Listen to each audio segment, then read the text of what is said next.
Hello, guys, and welcome to the Stardom Cast, your weekly audio source of all things World Wonder Ring Stardom.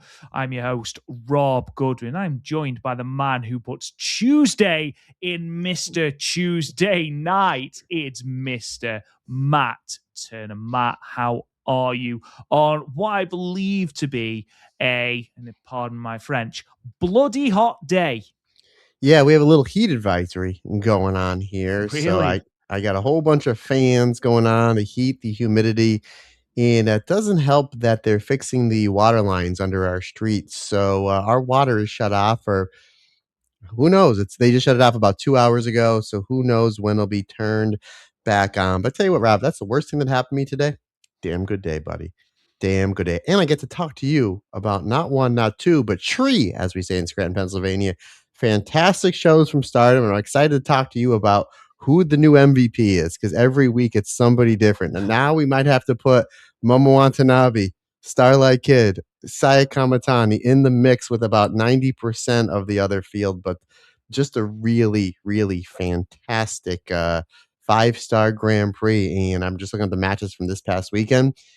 Predictions going to be a little tricky, my friend. Predictions are going to be a little bit tricky, but I'm excited for that. And I know, speaking of exciting, I know you saw a little web slinger movie yesterday. Now, Matt, and for those who are long-time listeners of the podcast will know it took me about a month and a half to actually finally see Supergirl. Only took me a week to get to go and see Spider-Man. Yeah, we went, me and my brother went yesterday before we went to go and watch some cricket, like true British people. And yeah, we went at about 10:30 in the morning, which is a weird time to go to the cinema, I'll be honest. But yeah, very good film. I did enjoy it. The acting is fantastic. I thought, I'm not going to put any spoilers here, but Sadie Sink has whatever character she turns out to be, even though I'm pretty sure it's out there now. But even so, I think Sadie Sink is tremendous. I don't think it's a spoiler to say I was a little bit disappointed. I felt like I was mugged off, I believe was the message I sent you by the one and only post-credit scene. So if you're thinking of sitting and waiting for the post-credit scene, there's only one and it's right at the end. But yeah, felt a little bit mugged off by that. But aside from that, again, that's the only real negative that there is there. Though I did find the fact that there was all these rumors about who the villain's going to be. Who is the villain going to be? And someone said that it's going to be Tombstone. And then it was confirmed that Tombstone was in the film. I was like, that's cool. Tombstone doesn't really get his flowers as a villain. D-level villain in the Spider-Man universe. Yeah, exactly. Exactly. He's like Stegron. He's like on the Stegron level with Spider-Man villains. Yeah, entry-level villain Tombstone. And like I remember watching, obviously, my childhood was the 1994 animated Spider-Man, which was just peak cartoon. That was Saturday morning on SMTV Live. And obviously Tombstone was someone on there and was like, yeah, I just didn't care about him like at all. Like, you're not Venom, get off my screen. And especially in the 90s, Venom was like the coolest. Venom and Carnage. Yeah, absolutely. Venom and Carnage, they were the two, my man. When I saw Carnage for the first time, I was like, oh my God, this is Venom on roids. This is great. That's what it is. Yeah, and Venom is already on roids. It's like all the steroids. Yeah. Yeah, Eddie Brock randomly just gains about 400 pounds in muscle mass. Yeah, and I was like, oh, I wonder what they're going to do. Maybe, it's a crime syndicate. And something that me and my brother said was like, something that Marvel has been missing is like low stakes story. It's something that they did really, really well, where they took the time to build the story and it wasn't just like big villain here, big villain here, big villain here, big villain here. And I was like, I wonder if Tombstone, no, not at all. Tombstone is in it for less than 30 seconds, I'd say. But my brother did point out the cool little Easter egg of all of the fight scenes that are actually comic book covers, which I thought was really, really cool. Yeah, a lot of it from the Sam Buscema era. A lot of the fighting was based off the video game. Yeah, you could tell. And I don't know, I haven't seen anybody pick up on this, but as soon as this person's name was said, I was like, I wonder if that person's going to be said person. When obviously, if everybody's seen the trailer, we get some Bruce Banner, we get some Mark Ruffalo in said movie. Get some Mark Ruffalo. He calls on a student by the name of Cindy. Mm-hmm. Any idea who that may or may not be, Rob? Oh, Cindy Moon, possibly? Possibly Silk? oh, possibly. That's Yeah. when they said Cindy, I was like, "Ooh, I wonder if that's gonna turn out to be Cindy Moon Silk," and none of the podcasts I listen to have yet to reference that. I was like, "Hmm," or it could just be something where it's like, "Yeah, you're a Cindy. Get in there. Get in there. Get in there, kid." We haven't even thought of a character name for you. What's your actual name? Cindy. Cool. Just use that. You're in there. You're in Well, there. I think the thing, like, I remember my brother saying something about Cindy, but I can't remember what he said. Um, the thing that there was that scene was obviously where she asks Bruce Banner about something, and he About the palms. snapping Yeah, the glove to make more food. that's right. And he says, "Right, I'm going to palm that question off on this other character," and I was like, "Oh, this is going to be quite interesting." And then the other character just goes Hulk smash, and that was the end. I was like, "That didn't even answer his question." Like, at least put some thought into it. Come on. I mean, he was dressed as the Hulk, so I do wonder though, and obviously I'm not as au fait as your good self, but I do wonder if what happens with Hulk, again, no spoilers. I do wonder if that's going to lead into Planet Hulk. From what I understand from the way, like, just having my comic brain working, like, the way that his one scene was, I think that when he go this is when, him and Tam become a tag team on Planet Hulk, Rob. I think that's Well, Battle World is potentially going to happen, so maybe that's where Tam has been. I do wanna point out that I sent, Andy Header last night the silhouette of Megaton's match from this weekend because The most surprising mystery I was opponent in like all of history. because, Unagi was on a Sendai Girl show that we reviewed for Talk Joshi this week, and I said, "Wait till you see this silhouette," and he sends me a text back, and he goes, "What if it's Tam?" And I'm like, I said, "Oh." I said, "Not even I am thinking about that."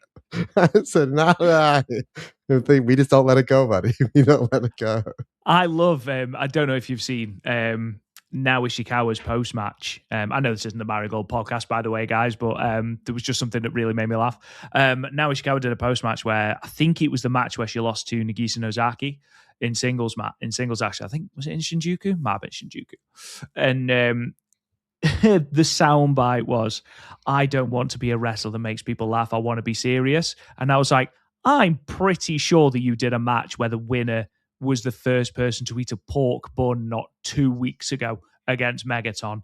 You were dressed as Gigaton, which is some sort of alter ego, and you were the Tam clone. I was like, it's not a great track record now, Ishikawa, if I'm being perfectly honest. Maybe that promo is now turning a corner, which I'm all for. You know what I mean? Gigaton's fun. The pork mat, well, it is what it is. It was not fun, man. Yeah, Even the I most know. positive man in the world couldn't put a positive spin on that. But I tell you what, if this is going to get her to be serious now, Ishikawa, going Ahead of the into the Dream Dream Star. Star, yep, Hmm. yep, I'm all for it, buddy. I'm all for it. So we'll see how that happens, my man. Absolutely. Get slightly sidetracked there. But yes, basically, in a nutshell, really enjoyed Spider Man. It's probably the best Marvel film I've seen, honestly, since Since the the last last Spider-Man. Spider-Man. Yeah. I mean, again, like, for those people who aren't Marvel fans, they're just skipping ahead, pressing skip 10. Um, I've been fairly uninspired by the latest phase of Marvel films. Like, basically, up until Endgame, Marvel was everything. Like, you were like, oh my God, I've got to wait till May for the next film. Oh my God, how am I going to make it through to December without watching the film? And Endgame seemed like this massive cultural event. And seemingly after that, I don't know whether it was superhero fatigue or if it was just a bit of uninspired writing or if they were trying to tackle too big a thing in the whole multiverse thing. And, you know, you've got to have watched all the TV shows and the films. So it's just got a little bit much. I am as excited now for Doomsday as I have been for any Marvel film in the last, probably since Endgame.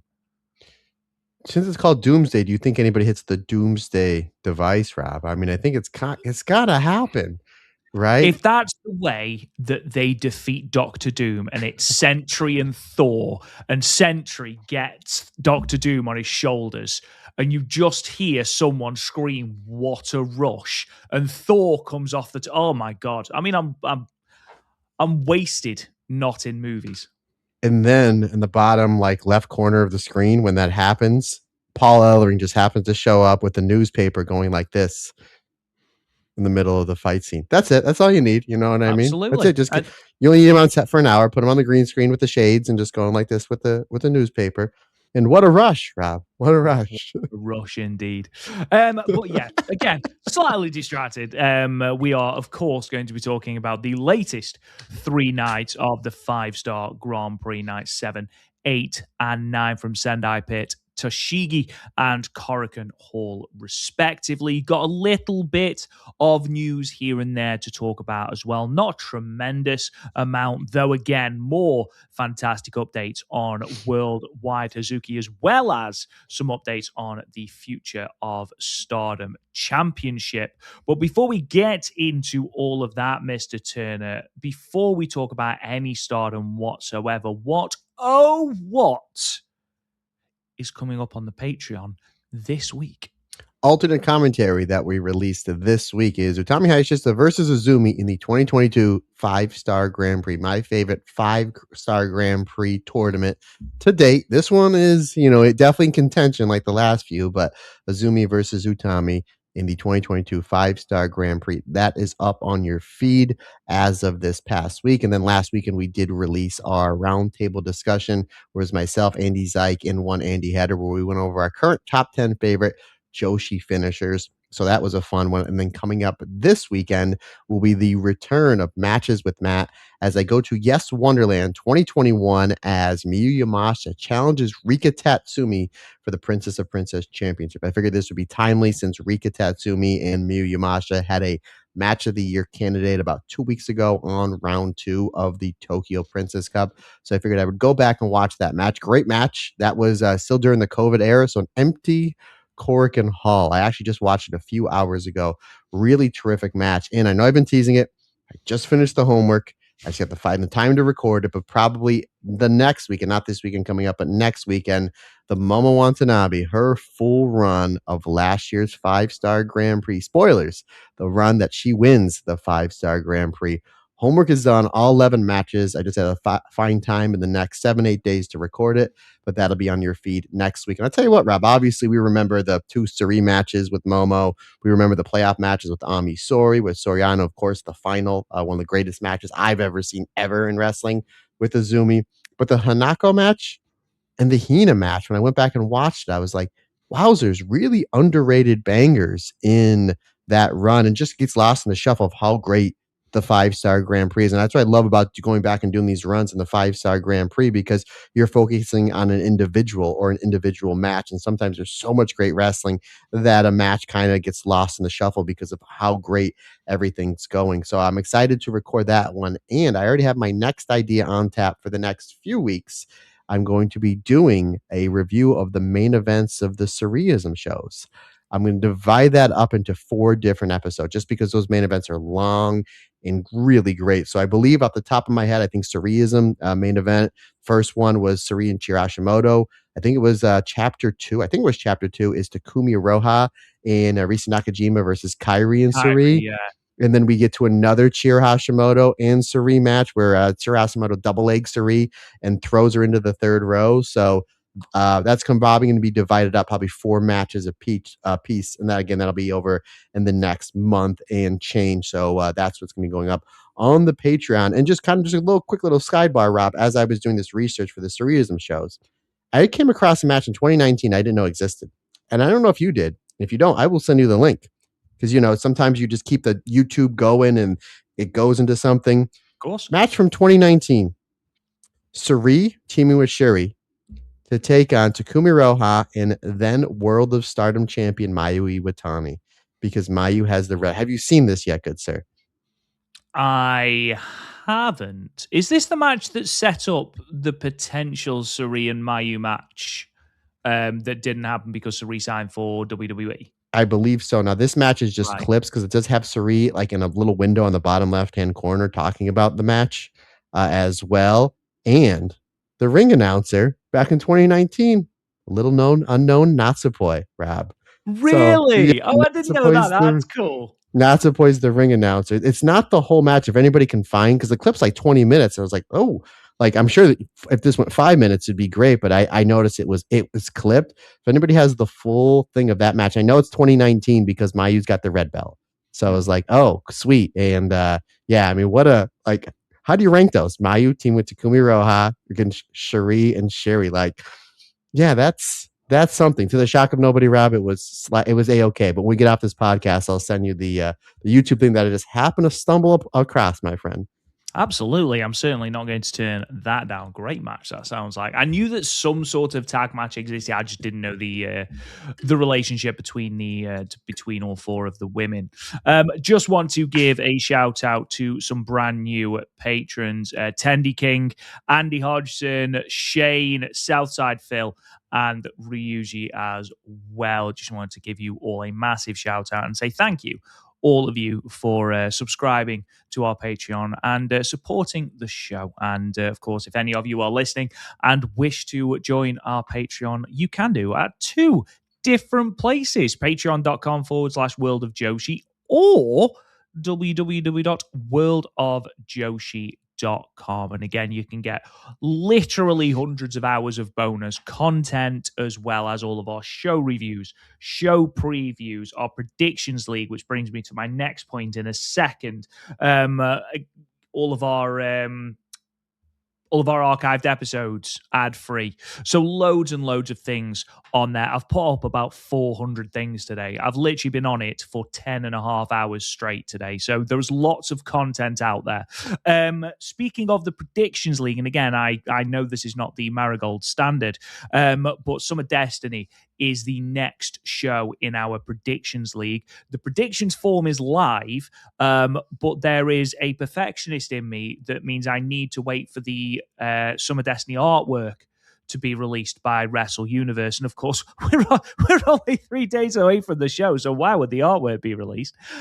So I need to wait for that. If it's not released by tomorrow, I will just have to make my own thumbnail for it, but that will be live released tomorrow. So if you are one of our $1 or above patrons, you can join our predictions league. And Matt, could you just do me a favor? Could you remind the good listeners or viewers, if you're watching this on YouTube or Patreon, who is currently top of the World of Joshi Predictions League? I believe it's Tam Nakano. I It believe is. Tam It is Nakano. indeed. Well done. Well remembered. I don't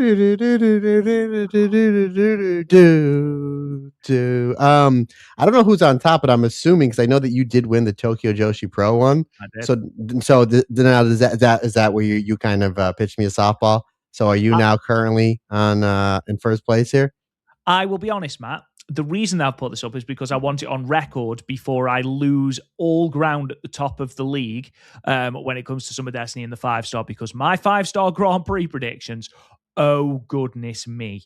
I will just say that I am currently top of the league with 79 points. Berry 420, which is obviously our friend Mike, he is second on 77. Dirchifal is third with 74. Your good self, Matt. I'm boasting about how I am top. You're in fourth on 71, one above friend of the show, Mida, who is on 70 as well. And again, there was a glut of people between 79 and 60 points. I think there's only 19 points that separate the top 10. So again, yes, you might not win the predictions league crown at the end of the tournament, at the end of the year, but you can still win each and every pay-per-view. So yeah, looking forward to the Summer Destiny predictions when they eventually come out. And have fun doing it, folks. That's what it's all about. Having a grand old time. Having a grand old time. And I'm going to keep telling myself that when I remind myself that I put Natsuko Tora going through Red Stars A. Hey, we still got a lot of tournament to go, buddy. Lot of tournament to go. She drew with Akira Kuragane, Matt. Let's talk then. Let's delve straight into this news. And I want to start with, as I spoke to you about it earlier, Matt, the hug heard around the world. Now, one of the most anticipated matches of this 5-star Grand Prix was, of course, Saya Kamitani versus Momo Watanabe. Their Blue Stars B match main evented Corrigan Hall on the 3rd of August. Tremendous match, which we'll be talking about very, very shortly. And Matt, you did mention, of course, Momo Watanabe in the running for the MVP of the tournament with a matches here, a match against Starlight Kid as well. Tremendous. But what was most interesting was the dynamic between Momo and Saya Kamatani. What permutations were there? What could happen as a result of their fallout? How is the story of their unrest going to manifest here? Turns out, little bit of a curveball. They're friends again.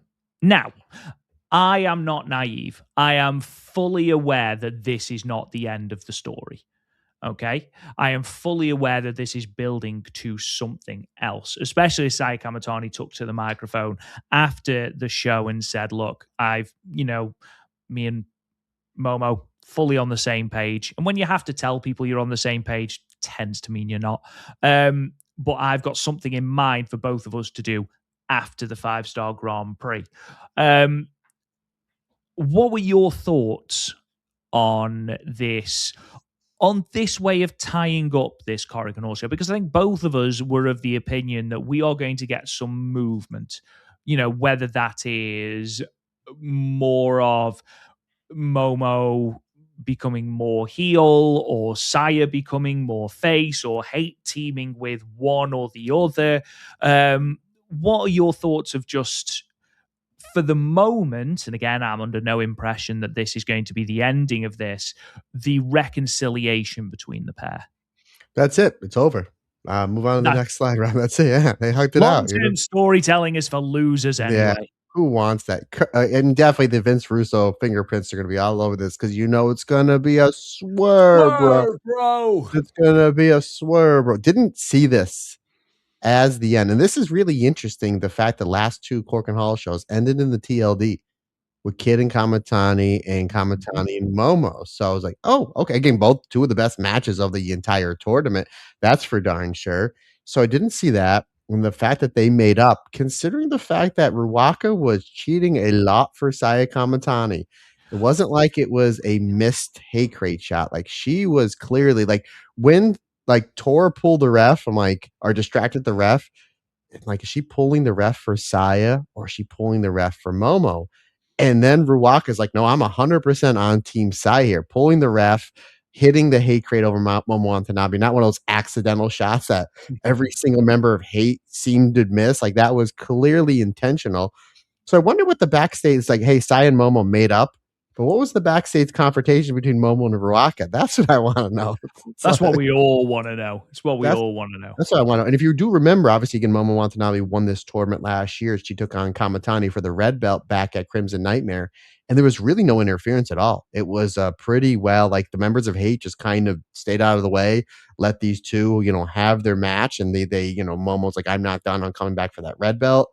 And then once Momo came back, we started kind of planting the seeds of a possible turn or somebody getting kicked out of Hate, whether it's Sai or Momo.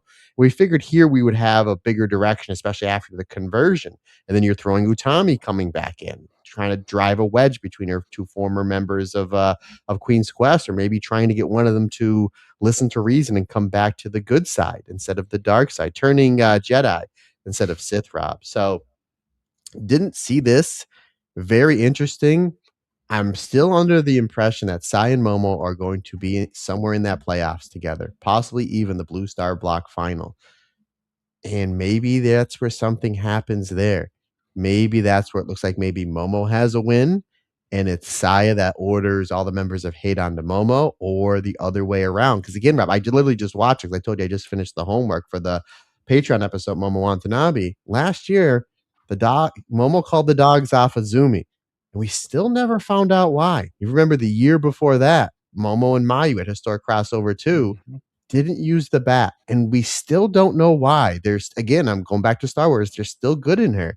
So, is it Momo that gets tricked here? Is this all a ploy for Sai Kamatani to be like, if you take a look at this picture, her right hand is on Momo's back, and there's that old saying, "Watch when you hug somebody," because what they're doing is they're trying to find the soft spot in the back to stick the knife in you. So, Ooh, yeah, cynical. yes. So I just Or is it a case where Saya beats Momo clean in the playoffs or vice versa, and then they go on to tag league together? Because they did say, hey, there's something we want to do after the 5-star. Maybe that's where you see, the breaking in between the two of them there. I don't know. It's interesting. I don't know which way it's going to go. I threw this at Andy Head and we talked about on Talk Joshi, and he had a great theory that I didn't even think about. What if Momo and Saya are patched up, but they're patched up to break up hate because their It leader, did cross my mind, yeah. because Utami's back, and I was just like, I'm all for that. The only I'm again, if they're King's Journey, Queen's Quest, King's Quest, Queen's Destiny, whatever they're doing, I'm all for.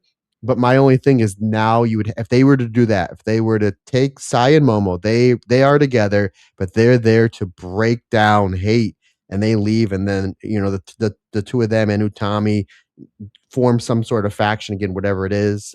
Maybe they'll just do Donald Del Mundo and just completely throw it out of the water. They're the new Club Venus, Rob, because everybody Yeah, knows Saya used to dance. Remember when she was a rookie? So I there you do. go. So and I was like, I'm all for that. Utami, Momo, and Saya back in a faction again. Yes, please. The only thing is that's 3 major baby faces now. And you took literally no disrespect to the other members of Hate. You took the 2 best wrestlers out of that faction. You have to have somebody turn heel. So does Shuri come back and turn heel? Hazuki, we still don't. She hasn't been in a faction a year. Does she beat up Kaguma and turn heel and go into hate? I mean, what about Micah? Micah's a big baby face. You have to eventually, the baby face side would be so loaded with top baby faces. You have to stack somebody on the heel side. So there's a lot they can do. And I'm all here for the journey because I'm sure the delivery will be great. I don't know where they're going, but I'm really interested. And again, Rob, I really think that Blue Star Block final is going to be Momo and Saya.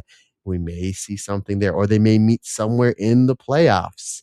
Um, Again, it's really interesting. Didn't see it coming, but again, considering the fact they put all that steam on, something big's going to happen at the conversion. Something big's going to happen at the conversion. You get that big first real crack of Momo and Saya, just for them to patch it up in a match of the year candidate in Cork and Hall. I'm going to say no, good sir. I'm going to say no. So again, I'm all here for it. See how it plays out. Is Saya, the one stringing the puppets? Is it Momo? Who's going to get kicked out of hate? Who's going to go at babyface? Again, are they both baby? Because if you remember, right before the Saya turn, back at the conversion a couple years ago, Momo whispered something to Saya. And maybe was that what it was? Was like, hey, let's bring this down from within when the time is right. And maybe that's what it is. I don't know, buddy. I'm here for it. And I love to hear what other people's theories are because I thought of so many different things. And when Header threw that at me, and it was like, maybe they're both turning babyface to leave hate to team up with Utami. I'm like, that's the best scenario, at least for me. So then Momo Watanabe was on that YouTube show when she's like, yeah, Queen's Quest, all the fans want it back. It's never going to happen. And I was like, and then I think she winked it into the camera. That's why like they made a statement to say that. And you don't do that without bringing it back. And then again, I could have sworn I heard Vince Russo going, swerve, bro. The word. Swerve, Momo, bro. Mo, bro. Mo, bro. Bro Watanabe. Bro Watanabe. Bro Watanabe. Oh, that's definitely what I'm calling her later on. Yeah, just remind me what Momo said when you wanted her to do the Queen's Quest pose with you in Vegas. She said, ha ha ha, Queen's Quest is dead. Yeah, it seemed fairly definitive. I don't, again, sort of being quite cynical, I don't see it leading to a reformation of Queen's Quest. And my only reason for that is with the exception of stars, really. Taro Okada, Bushi Road seem to be trying to, sort of rebrand things. You look at the factions, Donna Del Mondo's gone, Queen's Quest is gone.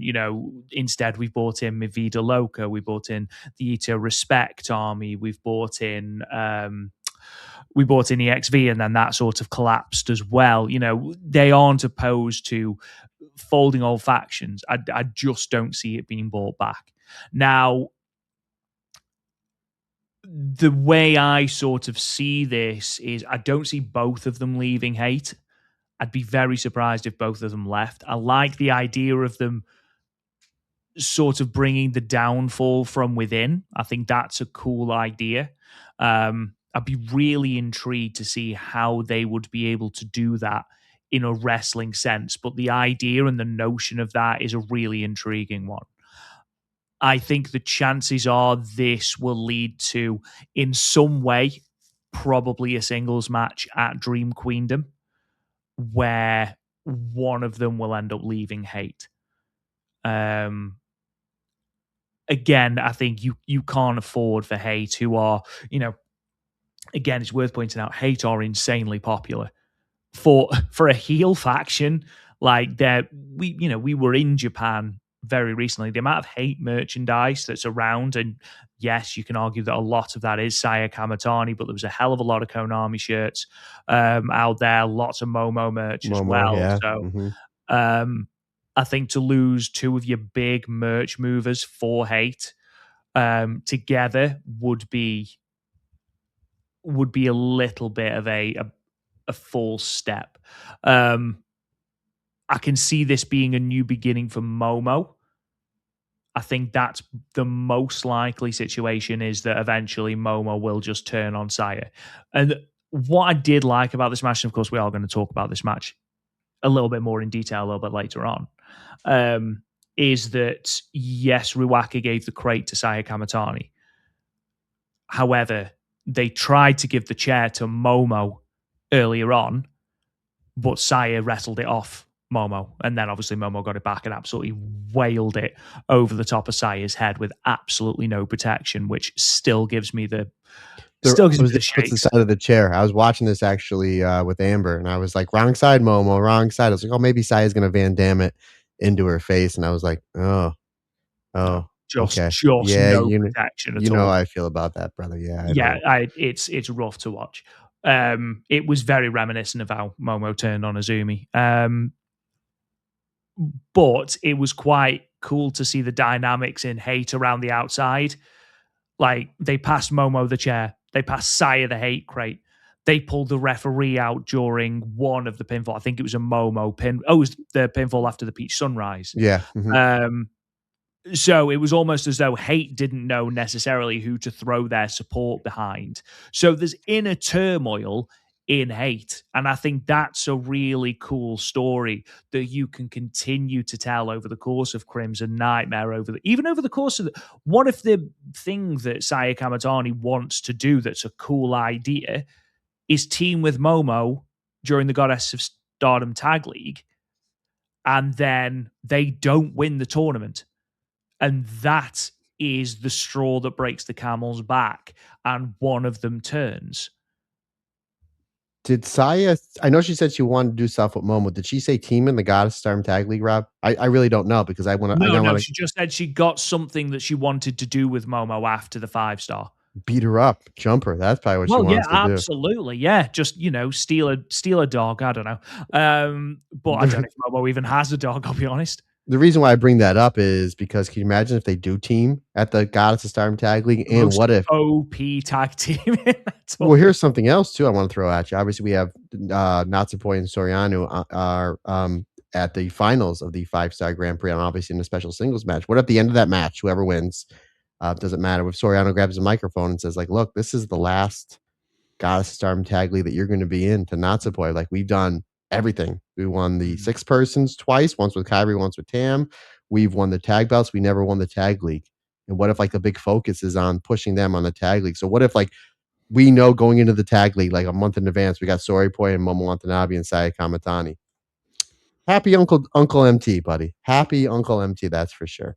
It's certainly a way to, and again, I say this every year, and it is absolutely no disrespect to the Goddess of Stardom Tag Leagues, especially the last probably 3 or 4 of them been fantastic, been really enjoyable, especially the last three.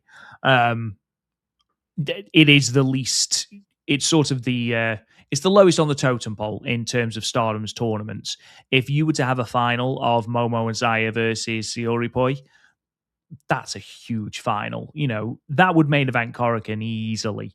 Um, yeah, again, the partnership between Momo and Saya and that dissolution that I think we both assume is coming, and I imagine most people who watch Stardom assume the same. it obviously is going to lead to a lot of interesting dynamics because, again, we saw Konami in the Korrigans leading up to this very much throwing her weight behind Momo Watanabe, whereas it seemed like Ruaka was throwing her weight behind Saya Kamatani, at least, on the weight of evidence. So it could, again, I hate to bring this back up again, but Wolfpack is back causing mass destruction. I mean, it's the only way, brother. It's and it is, as they say, for life. So, would it be the Momo pack? Would it be the Kamatani pack? the Bro The pack. the Bro Wolf Nabi? That doesn't like it. That was a little stretch in there. They can't be all home runs like, yeah. That they can all be home runs like I think they're neat. Oh my god. Genuinely giggled like a schoolboy about that for about 3.5 hours after the podcast. But I'm really excited for it. Yeah, man. I mean, obviously the match was great. We still got more great matches coming up. It's an interesting storyline. I don't think anybody can really predict where it's going, which is really, really cool. Sometimes even when you see the play coming, it's just like you're really excited for it. But there's so many different scenarios that and as long as the journey's right, which obviously they've been doing a great job with the booking, hence why they're so red and white hot here. That yeah, I mean, as long as the journey's right, I'm sure they'll get to the destination. But I don't know which way they're going, buddy. Maybe Rob, maybe that all along it's evil Kyrie. Maybe we have an evil pirate princess Kyrie. Maybe she's the one that was pulling the strings from a ship afar. I like it. With Vince Russo. She comes in with Vince Russo. God, in that weird little vehicle he had. The Pope-mobile. Yes, absolutely, with the big, what's it, the big dome on top of it. Yeah, the Pope, the bulletproof thing. Yeah. And he's still got the WCW World Heavyweight Championship. Absolutely. Of course. It was me, bro. And they spray paint hate on it, but because everybody hates Vince Russo.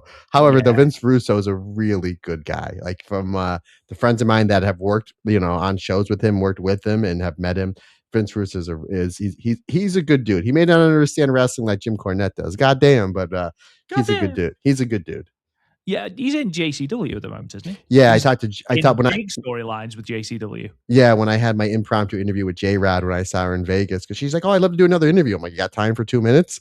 She's like, "Sure. What do you want to talk?" So let's just go off the cuff. And as the interview's going, I'm like, "I already know my last question," because you got to end it on a high spot. I was like, "Give me a Vince Russo story." So she did. She certainly did. Final question in regards to this: if you've got one that's leaving hate stays as a faction, stays in its entirety, but you've got one that peels away, in terms of a percentage chance, who are you saying leaves? I know why I think. Between these two or just in general? Between these two. I'm going to say Watanabe because she's been there since the beginning. And we've been saying we thought about a year and change ago they were going to do something with her, and they haven't. But I mean, still having great matches and being more violent to the character and whatnot. But again, Rob, the Mayu thing, not using the bat a couple years ago, and the Azumi thing, the fact that she had the opportunity, and the fact that she cheated like so much in that tour, especially the Suri matches. Oh my goodness, there was so much cheating. The match before, the match that happened like 2 hours prior with Soriano, so much cheating. But like with Azumi, she's just like, no. Like it's just so it seems like there's more of a positive thing, like with Momo, even though Kamatani is one of the most over. I know she's supposed to be a heel, but she's so over.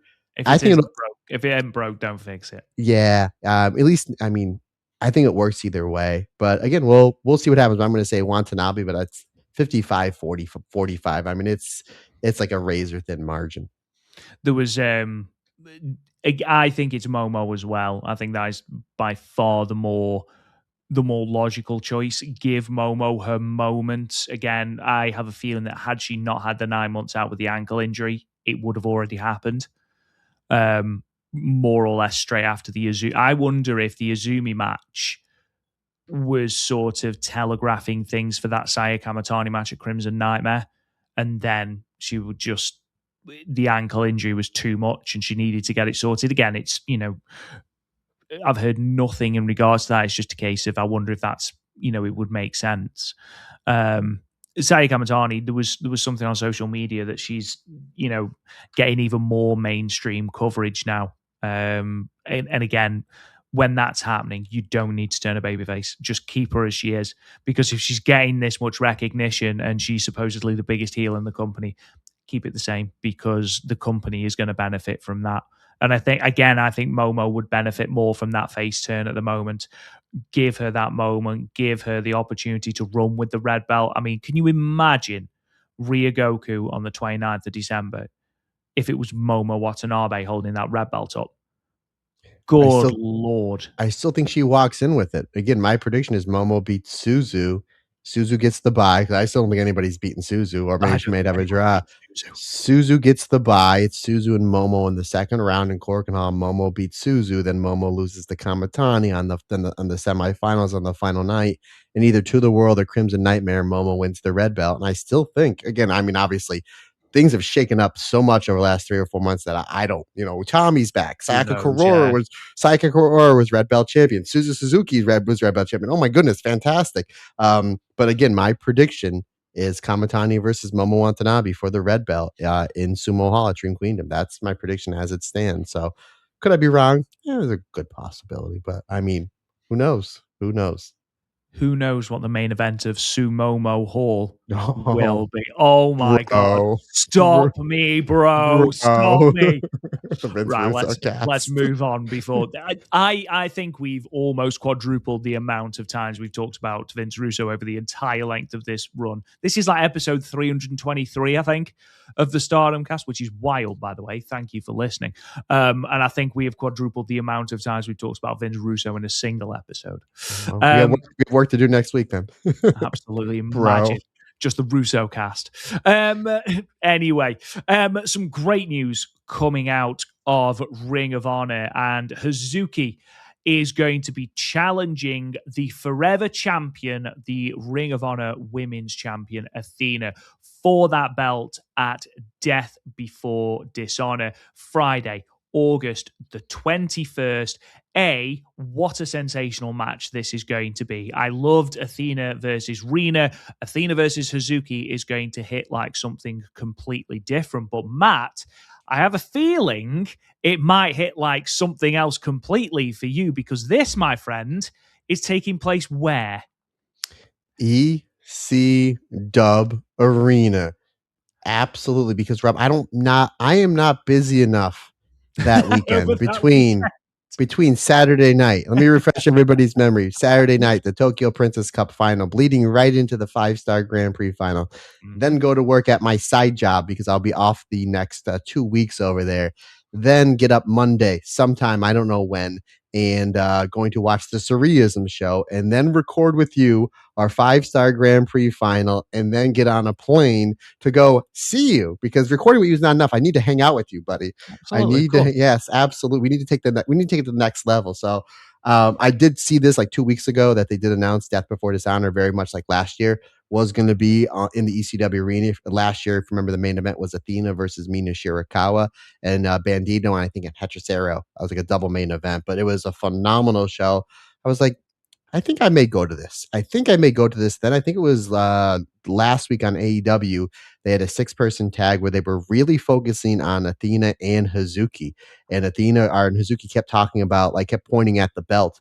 Looked over at Amber and I said, if they do this one at the ECW arena, I said, I'm going. Sure enough, it was like 2 or 3 days later.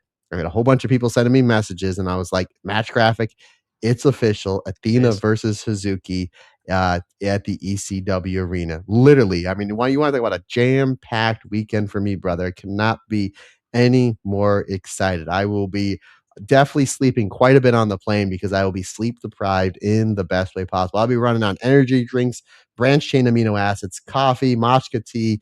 I mean, everything under the sun. So I'm going to be wound up, ready to rock and roll. But I mean, what a great weekend it is for professional wrestling, especially in the Joshi scene between this match with Hazuki and Athena on Friday. And again, you got Tokyo Princess Cup Saturday into Sunday. You got the finals of the 5-star Grand Prix on Sunday. And then on Monday morning, you have the Surrealism show, which we talked about a little bit last week. So I'll tell you what, buddy, what a great time. And then that Friday before I go to the Big Penny Social, that there's going to be a Sendai Girls show. That's Chiro Hashimoto versus Mika Wada for the Sendai Girls Championship. So The hits keep We coming, buddy. The we hits keep might have to coming. watch it in the morning. We might have to get up and watch it before you go to London. I mean, What are you leaving on Thursday or Friday? no, we're leaving Friday afternoon, mate. Oh, there we go. There we And go. that'll air Friday morning. I mean, I can't think of a better thing than early morning beers and Chihiro Hashimoto versus Mika Iwata and seeing the second best flying knee strike in the business. Misa Matsui is not on Well, behave the yourself. Now, Uh-huh. obviously, Hazuki is not beating Athena for this belt. Athena, who is nearing, I think, about 1,000,000,000 days as the Ring of Honor Women's Champion. But this match, again, is going to be sensational. I enjoyed her arena match from the Las Vegas show. I think this is going to be a different level. Yeah, really excited for this. And the whole show, I know there's four matches are announced. We have Nigel McGuinness versus Tiger Style Lee Moriarty for the Pure Championship. We have Nick Wayne versus Bandito for the Ring of Honor World Championship. And then we have SDL, Steph DeLaunder, be challenging one Deanna Perrazzo for the ROH Pure Women's Championship. So four great matches on tap. No disrespect to the other three matches, but the main reason why I'm making the trip is for Hazuki and Athena. And I'm not gonna lie, to see Nigel McGuinness back in a Ring of Honor ring at the ECW Arena is really, really cool. Plus, last time I was at the ECW Arena a few weeks ago for MLW, I stopped and got a cheesesteak from Tony Luke's. Oh, phenomenal. Absolutely. So I'm really looking forward to some cheesesteaks and some Hazuki and Athena violence, my friend.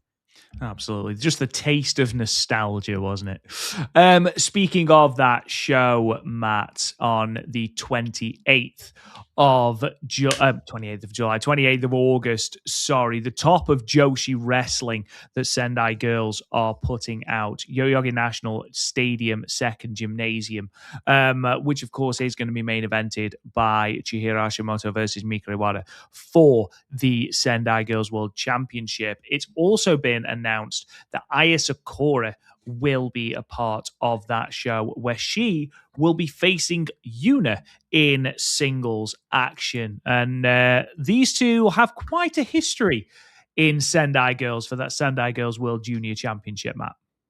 Yeah, they've wrestled before, and I think they were on opposite ends of a tag match back at Dream Queen 2 years ago as part of Mako Sadamore's retirement road. Because I think it was Soripoi and Aya. That's when Mm-hmm. Poi still had that ankle injury, so the match wasn't as long as we wanted to be, versus Yuna, Mako Satomoro, and Miko Wada, because the Miko Wada Soriano train never ends. So Never. yeah, so very great. I mean, that whole show was amazing, and you kind of just throwing that. That was kind of like a little extra bonus having that match. Mako Satomoro getting one more crack in a Stardom ring. This is gonna be great. Obviously, we talk a lot about Yuna and Sendai Girls over on Talk Joshi, one of the most improved wrestlers in all of wrestling over the last 7 or 8 months. And Aya Sakura, again, somebody that's been getting that mega push, and rightfully so. She is right now, Rob, as we're recording, the Oh Captain, My Captain of Cosmic Angels. So another match I'm really looking forward to on what will be a stack show coming up at the end of this month. Absolutely. Final thing I just want to talk about before we get into the 5-star Grand Prix is that Ronnie Agami successfully defended the Future of Stardom Championship against, and I can never say her name, Calientita. I think I've Callie and nailed that. Tina, I think you got it. Yeah, I'm going to claim I nailed it. At Happiness Pro Wrestling, it was their first show actually. And if you remember, Ronnie Agami put out a video message to basically say, "I'm here. If you want to have a go, come and have a go for the championship." And of course, Callie and Tita answered the call. Someone else that answered the call as well was Remy Reed, who is an 18-year-old freelancer from primarily One Fall Wrestling, which is QT Marshall's company. And you can check it out if you're international. You can check it out on my AEW. But the reason I bring this up is because initially Ronnie Agami was supposed to be heading home, but she's asked Tara Okada if she can delay her flight. Tara Okada's like, absolutely, we'll just change your flight. So she will be defending the Future of Stardom Championship again in the United States against 18-year-old Remy Reed, presumably in One Fall Wrestling, though that hasn't been confirmed yet. So we will get one more opportunity to see Rana in her, what has been, by all accounts, a very good American excursion. I believe that Fuwa-chan is also still there, but for a very different reason, according to her social media. And I don't know how true this is, but apparently she fell asleep in the airport and missed her flight. So, yeah, she's still in the States as well. Did Mayu Iwatani touch her boots? That's a Mayu Iwatani It's show. the most Mayu Iwatani thing, yes. If I ever heard one. Yeah, Mayu Iwatani's back in wrestling, so now all of a sudden everybody's kind of following suit. I think this is really cool. Like Rana's like, oh, I was getting ready to come back home, but I need to kick some more ass. Like that's the way I'd look at it. Like, what a badass wrestler, and she's getting some great reactions, a lot of buzz over here in the States. I know this past weekend she did I think it was actually it was Monday. She wrestled over here, kind of a little close to me in the I think like the Queens or Brooklyn area. So there's been a lot of positive, but on really all of the Stardom wrestlers, on all the Joshi wrestlers. But I think considering Hazuki has a little bit of a name in the States, Shuri as well, that a lot of more people are being drawn to Rani Yagami, which ultimately that's what you want to do. This was a really great excursion for the Stardom wrestlers, but I think Rana might have benefited from the most. Not only that, Rob, but again, I got a nice little interview with her where she told me she loves Bring Me the Horizons and a big cheeseburger. So I get all of the big news, folks. I get all of the big news, And bro. bro. And again, just check out her social media because her drum covers are absolutely insane. If you haven't seen her drum cover of Lady C's entrance theme, Oh man, seek it out. It's absolutely incredible. And she likes Bring Me the Horizon. Like, what is not to love about our future of Stardom champion? With that being said, Matt, let's kick into the first of our 3 shows we're going to be talking about today. We're going to start with night 7 of the 5-star Grand Prix, 1st of August from Sendai Pit. In Miyagi, the announced attendance 480 people, which the company have announced to be a complete sellout. Now, this is a 2-person decrease from their previous show in the venue, which was back in June of 2026. It is worth pointing out, though, that the show is a 10-person increase, or if you're a numbers guy, 2.13% increase on the 5-star Grand Prix show at the venue last year for the 5-star Grand Prix. So this number does make it the 4th highest at the venue of the 22 shows that Stardom have now run there. And it continues a theme of the 2026 5-star Grand Prix outdrawing the 2025 Stardom 5-star Grand Prix in the venues, which is going to continue in the next 2 shows as well. We're going to go through the results then. Now, it's not going to apply to this show, but we're just going to be talking about 5-star Grand Prix matches, aside from Natsupoi and Ankanai, because I want to briefly talk about that match, because what a performance from Ankanai. But this show is purely 5-star Grand Prix action anyway, and it's all Blue Stars. So we're going to start Blue Stars B. Yuna Mizumori moving to 2 points, defeating Kikyo Furusawa, who remains on 0 points, with Kumamoto's unsinkable battleship in 7 minutes and 59 seconds. Blue Stars A, Miyu Wamasaki gets the first win of her tournament to move to 2 points, defeating Rian, who stays on 0, with the Tenzai in 8 minutes and 21 seconds. Blue Stars A, Julia Hart moves to 4 points, defeating Hina, submitting her with the Heartless in 8 minutes and 4 seconds. Hina remaining on 2 points there. Blue Stars B, Saya Kamatani gets her first win of the tournament to move to 3 points, defeating Koguma with a Star Crusher in 7 minutes and 24 seconds. Koguma remaining rooted on 4 points. Blue Stars A, Aya Sakura gets the win, moves to 4 points, defeating Ruaka, who also stays on 4, getting the win with a modified Sakura latch in 9 minutes and 59 seconds.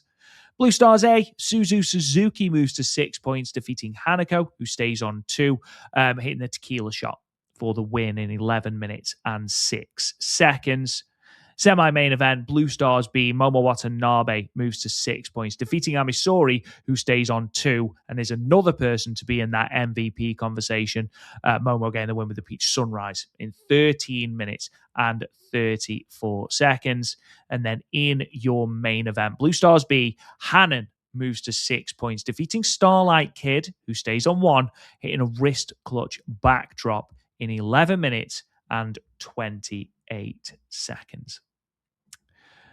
Matt, we opened with Yuna Mizumori and Kikyo Furusawa. This match, by the way, pretty much eliminating Kikyo Furusawa from proceedings. But never forget, she wasn't the first one eliminated.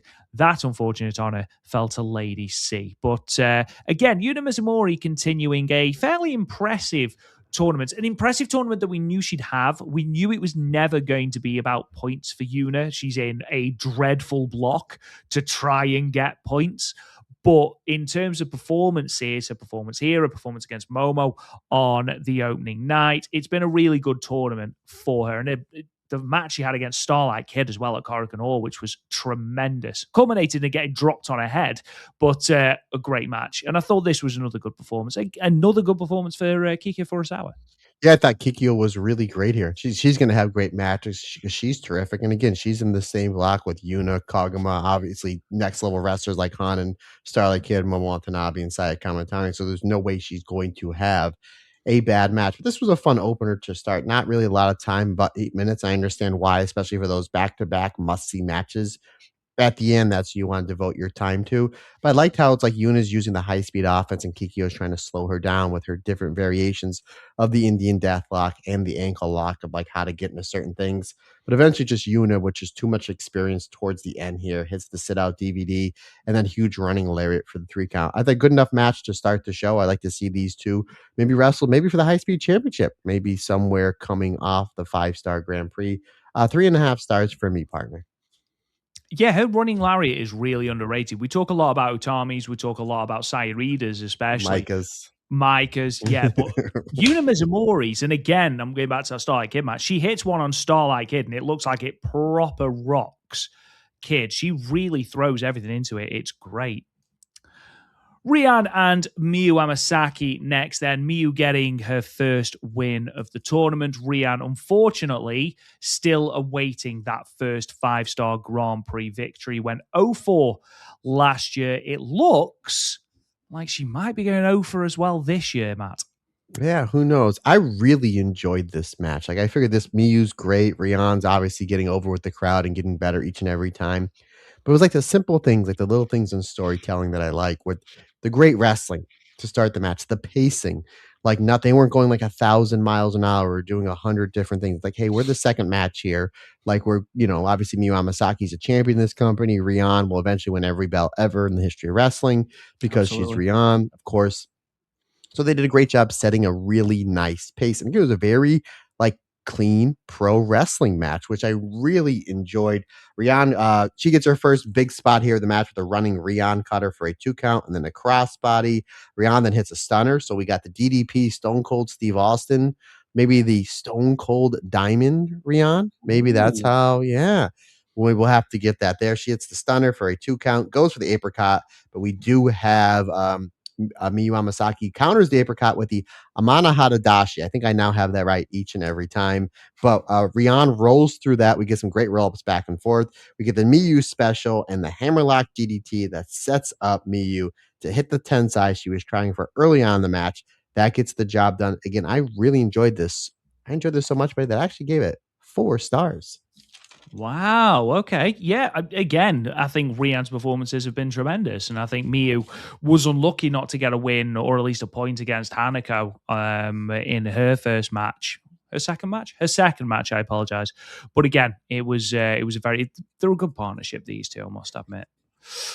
Hina and Julia Hart then next, and I just wanted to address this. I know there is a few people who are upset that Julia Hart is beating a lot of the Stardom wrestlers. I don't necessarily agree with that. I do think it's weird that her one loss came to Ruaka and not to Aya Sakura, but that's by the by. The one thing that I sort of think is that, yes, Julia Hart has come in and has beaten Hina. Yes, she beats Aya Sakura at Korakuen. This was supposed to be B. Priestley. And I think the chances are what they've done is they've just parachuted a talent in and have basically kept the results the same. Is that of any sort of help to Hina? Not really. However, I think of the 4 Julia Hart matches we've seen now in Stardom over this tournament, this for me was her best one. I agree on all fronts, buddy, because literally when you're booking a tournament, especially with this much many wrestlers, you have to make sure your point total is right because I mean, you're gonna see the separation between who gets the first seed, second seed, and three seed may be literally 1 point Hmm. off. So it's like, well, we're gonna have Julia Hart come in. It was supposed to be B Priestley, who has always been really good, who beat Sai Kamatani last year, made it to the playoffs last year, former red belt champion in this company. So it's like that. I think that's the way they were gonna go because now we're bringing Julia Hart in, but we're gonna have to beat her 5 or 6 matches. Well, then, oh, if we do that, Hina's going to qualify instead of Aya. And again, I don't know if that's the thought process, but you literally have to rebook that whole entire bracket, and it's tough. Math's tough, Rob. You know what I mean? Math isn't as easy as That some is people tough. think it is. So I agree with you on all fronts. One, I think Julia Hart's been really good in this tournament. She's picking up a lot of steam and a lot of popularity from the Stardom fan base. A lot of Julia chants. Now, I don't know if they're chanting for Julia Hart or they just feel what we're feeling over on a Gaze at Julia, that we want more Julia over there. You see what I was doing? But I enjoyed this. This was Hina was phenomenal here. Like Hina Mm. like had 80% of this match. She kind of almost steamrolled Julia Hart. She was throwing her around. She hit her with the big forearms. Hina's like she really had a coming out party maybe a month or two prior to last year's 5-star Grand Prix. Then had a great 5-star Grand Prix, like as far as in ring goes.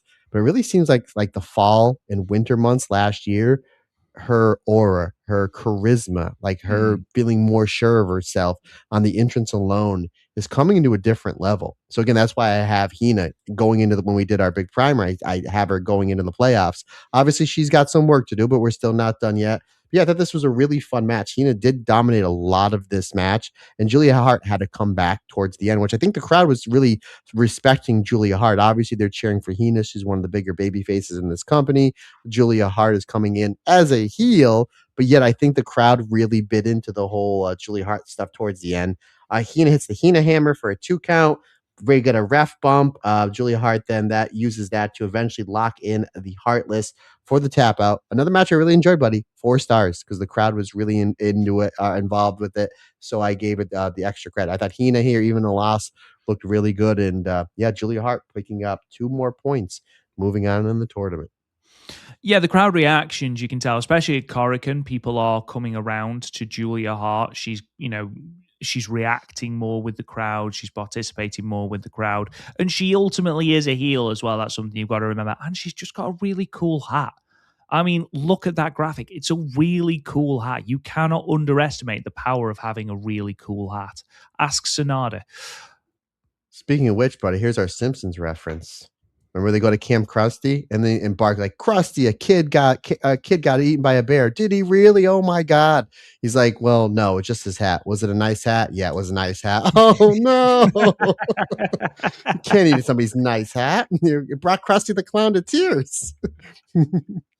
I just, so the last thing I want to say about this match before we move to Koguma and Saya Kamatani, I do fully believe that this is Julia Hart's best match of the tournament so far, including the Ruaka match we're going to be talking about, including the Aya match.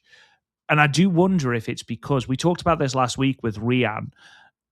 There was sort of Rian almost slowed down to try and accommodate Julia because, again, Julia was not used to wrestling this style.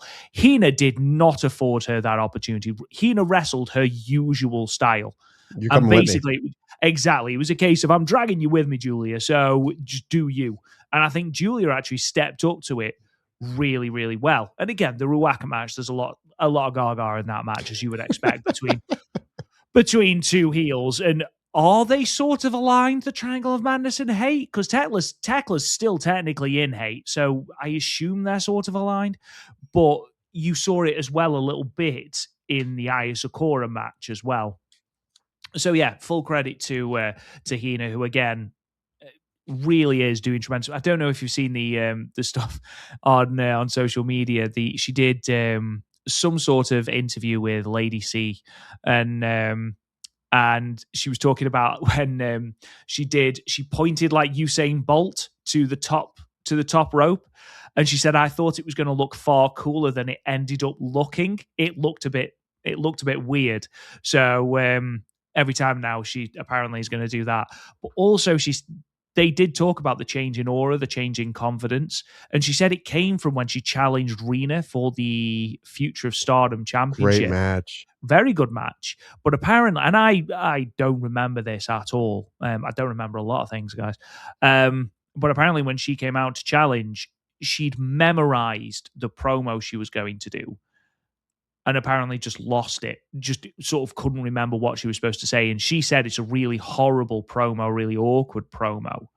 And Rena took the mick out of her, apparently, as sisters are wont to do. And apparently, from that point, she was like, I'm just going to say what I think. I'm not going to try and memorize it. And apparently, that's had a big influence on her. I think in ring, we've mentioned it countless times now, that run with the Future of Stardom Championship was incredible in Hina's development. That's the best way to go, is Mm. speak from your heart. Like, I've gotten to give a lot of best man speeches and other speeches and stuff, and a lot of times be like, "Are you gonna write it down?" I'm like, "No, no, no, no, no," because I'm not gonna memorize it, because if I'm off something, like, you have to go from your heart, and apparently that's what's happened with Hina, so good on her, my friend. Yeah, absolutely. Just go off vibes. That's the mantra here. Koguma and Saya Kamatani, and who knew that the Phoenix Queen not a fan of the bear dance, Matt? Honestly, This was, you had, like, a less than 8-minute match, like, 3 different matches here. Like, you had you your did. comedy, then you had your technical match, and then you had all sorts of dives and Koguma teasing an apron German onto Kamatani, like, 3 minutes into this match. I was like, "Holy jeez." Eventually goes to the floor, we get a suplex on the floor. I'm like, "We're match 4 here," but, like, alright, whatever. These 2 are just aimed, ready to go. We mentioned this when we knew Koguma was in the tournament, Hazuki wasn't. We're like, "Look for Koguma to really assert herself as like this great wrestler," because people forget how great of a singles wrestler she is. I think, last few years, we know she's a great tag wrestler, tagging with Hazuki. When she does the singles stuff, she's more of the comedic character, but she's been crushing it in this tournament. This match was fantastic. And it doesn't hurt when you have arguably the best wrestler on planet Earth across the ring from you in Saya Kamatani. The Koguma has been locking in this swinging rear naked choke. I don't know how that feels on the neck. Doesn't look comfortable at all. Koguma hits a Northern Light suplex for a 2 count. We get a form exchange between the two. Koguma with the running cutter. A lot of running cutters in my life A lately, lot of Rob. running cutters. Koki Amare's been doing the running cutter a lot. It must be a Mm, Josh. The Joe. We're gonna refer to that maybe as the Joshi cutter, like the Joshi love it. drop kick, the flap. I think we're called the Joshi cutter. Kagama with the Joshi cutter onto Saya Kamatani. Saya Kamatani, it's the spin kick and the screw kick for a 2 count. We get Kamatani goes for the Star Crusher. Kagama rolls her up. Rob, we talk about this all the time. 5-star Grand Prix. All it takes is 3 seconds. And boy, howdy, did a lot of people bite on that falsy. They thought that was the finish. Kamatani eventually comes back with the big boot and the Star Crusher for the 3 count. Another 4-star match for me, my friend. This is one that will, if we ever go back to watch it in a year or two, be like, oh, this was a hidden gem of a match. Just happened to be sandwiched in between a great 5-star Grand Prix and then obviously, again, 2 phenomenal matches at the end of this show. But Kamatani getting the win over Kagama. Again, a really, really solid outing for the Dancing Bear, my friend. I do always enjoy when Koguma is just chooses to wrestle. Fine the comedy stuff, always great in 6-woman tags, great in the odd singles match, but then she breaks into actual singles action. You're like, oh my God, she's so good. Like that match with Hazuki, I still come back to that because it's like, I wish we had this Koguma more, or Koguma was afforded the opportunity to do this more because she is so good in ring. Aya Sakura getting a crucial win over Ruaka here. And it is crucial because, of course, Ruaka sitting near the top of Blue Stars A, again, talking about post Korakuen, she's sitting at the top of Blue Stars A. And any tiebreaker is going to be crucial. So Aya Sakura getting the win here, really important. This was a fantastic match. They played off a lot of their future, tag title matches between the one in Cork and between BMI 2000 and or not BMI, excuse me, the 2 tag matches that they had at the end of Mm. last year with BMI 2000 versus I and Sayaka, and then the rematch that they had back at Dream Queendom. So they did a lot on that. and you had a lot of the cheating, the bending, and the breaking of the rules of Ruaka, and then Aya coming back with that fire, with the forearms, with the kicks, really laying stuff in. And then last half of the match was just the two of them just dropping bombs, like who was going to outlast who towards the end, which I really enjoyed. We get Aya Sakura locks in a triangle choke that a lot of people bid on for the falsy there. Aya blocks a German suplex, hits this spin kick, and then a fisherman's buster. Ruaka comes back with the hanging neck bomb and a huge lariat for a 2 count. Ruaka then hits the freezer bomb, which we've seen Ruaka win a lot of matches with. That scores her a 2.9. And then Ruaka hits a German suplex, which again, we've seen Ruaka win a lot of matches with the German suplex. However, Aya kicks out of the German suplex. This crowd is really biting into these falsies, as am I. Raka goes for the straightjacket German suplex. Aya escapes that head kick. And then what I'm deeming the new Sakura latch or the Sakura latch Champions Edition, Rob, for the 3 count. This is a really fun match that had that usual baby face versus heel dynamic. But what they did these last 2 or 3 minutes with big move after big move after big move and the pacing really, really upped my enjoyment of this match. 4 stars for me, my friend. We probably won't get to talk about this again because she didn't wrestle at Corrigan. She wrestled Julia Hart in a heel versus heel match on the Toshigi show.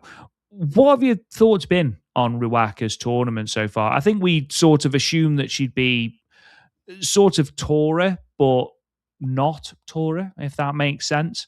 Sort of winning by nefarious means, not necessarily having the 4 5-star matches. Do you think that she's lived up to that, or do you think she's surpassed expectations? Definitely surpassed expectations, and Mm, obviously we still have more tournament to go. I mean, I think that her point total, I think, is still pretty good. Again, she can add on to that.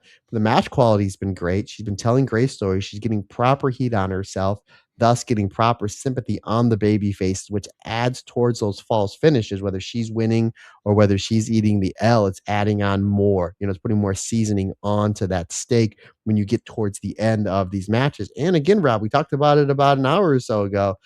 She was the one that was really cheating quite a bit in that Saya versus Momo match. So it mm. really seems like if they do have a split, if they do have NWO Wolfpack hate, that she's going to be on Team Saya. Or again, again, you think about it, it was Ruaka trying to cheat to help Momo win last year. Momo said no, but then it's Ruaka was helping Saya Kamatani to cheat. So there's a lot of interesting things they're doing with Ruaka, having a really great tournament, having great matches, getting baby faces over, whether she wins, loses, or draws. And again, she can be very interesting once they do this hate split, if that's the way they go. But yeah, I think her tournament, as far as wrestling quality wise, has been really, really good. But let's say you, partner, what do you think?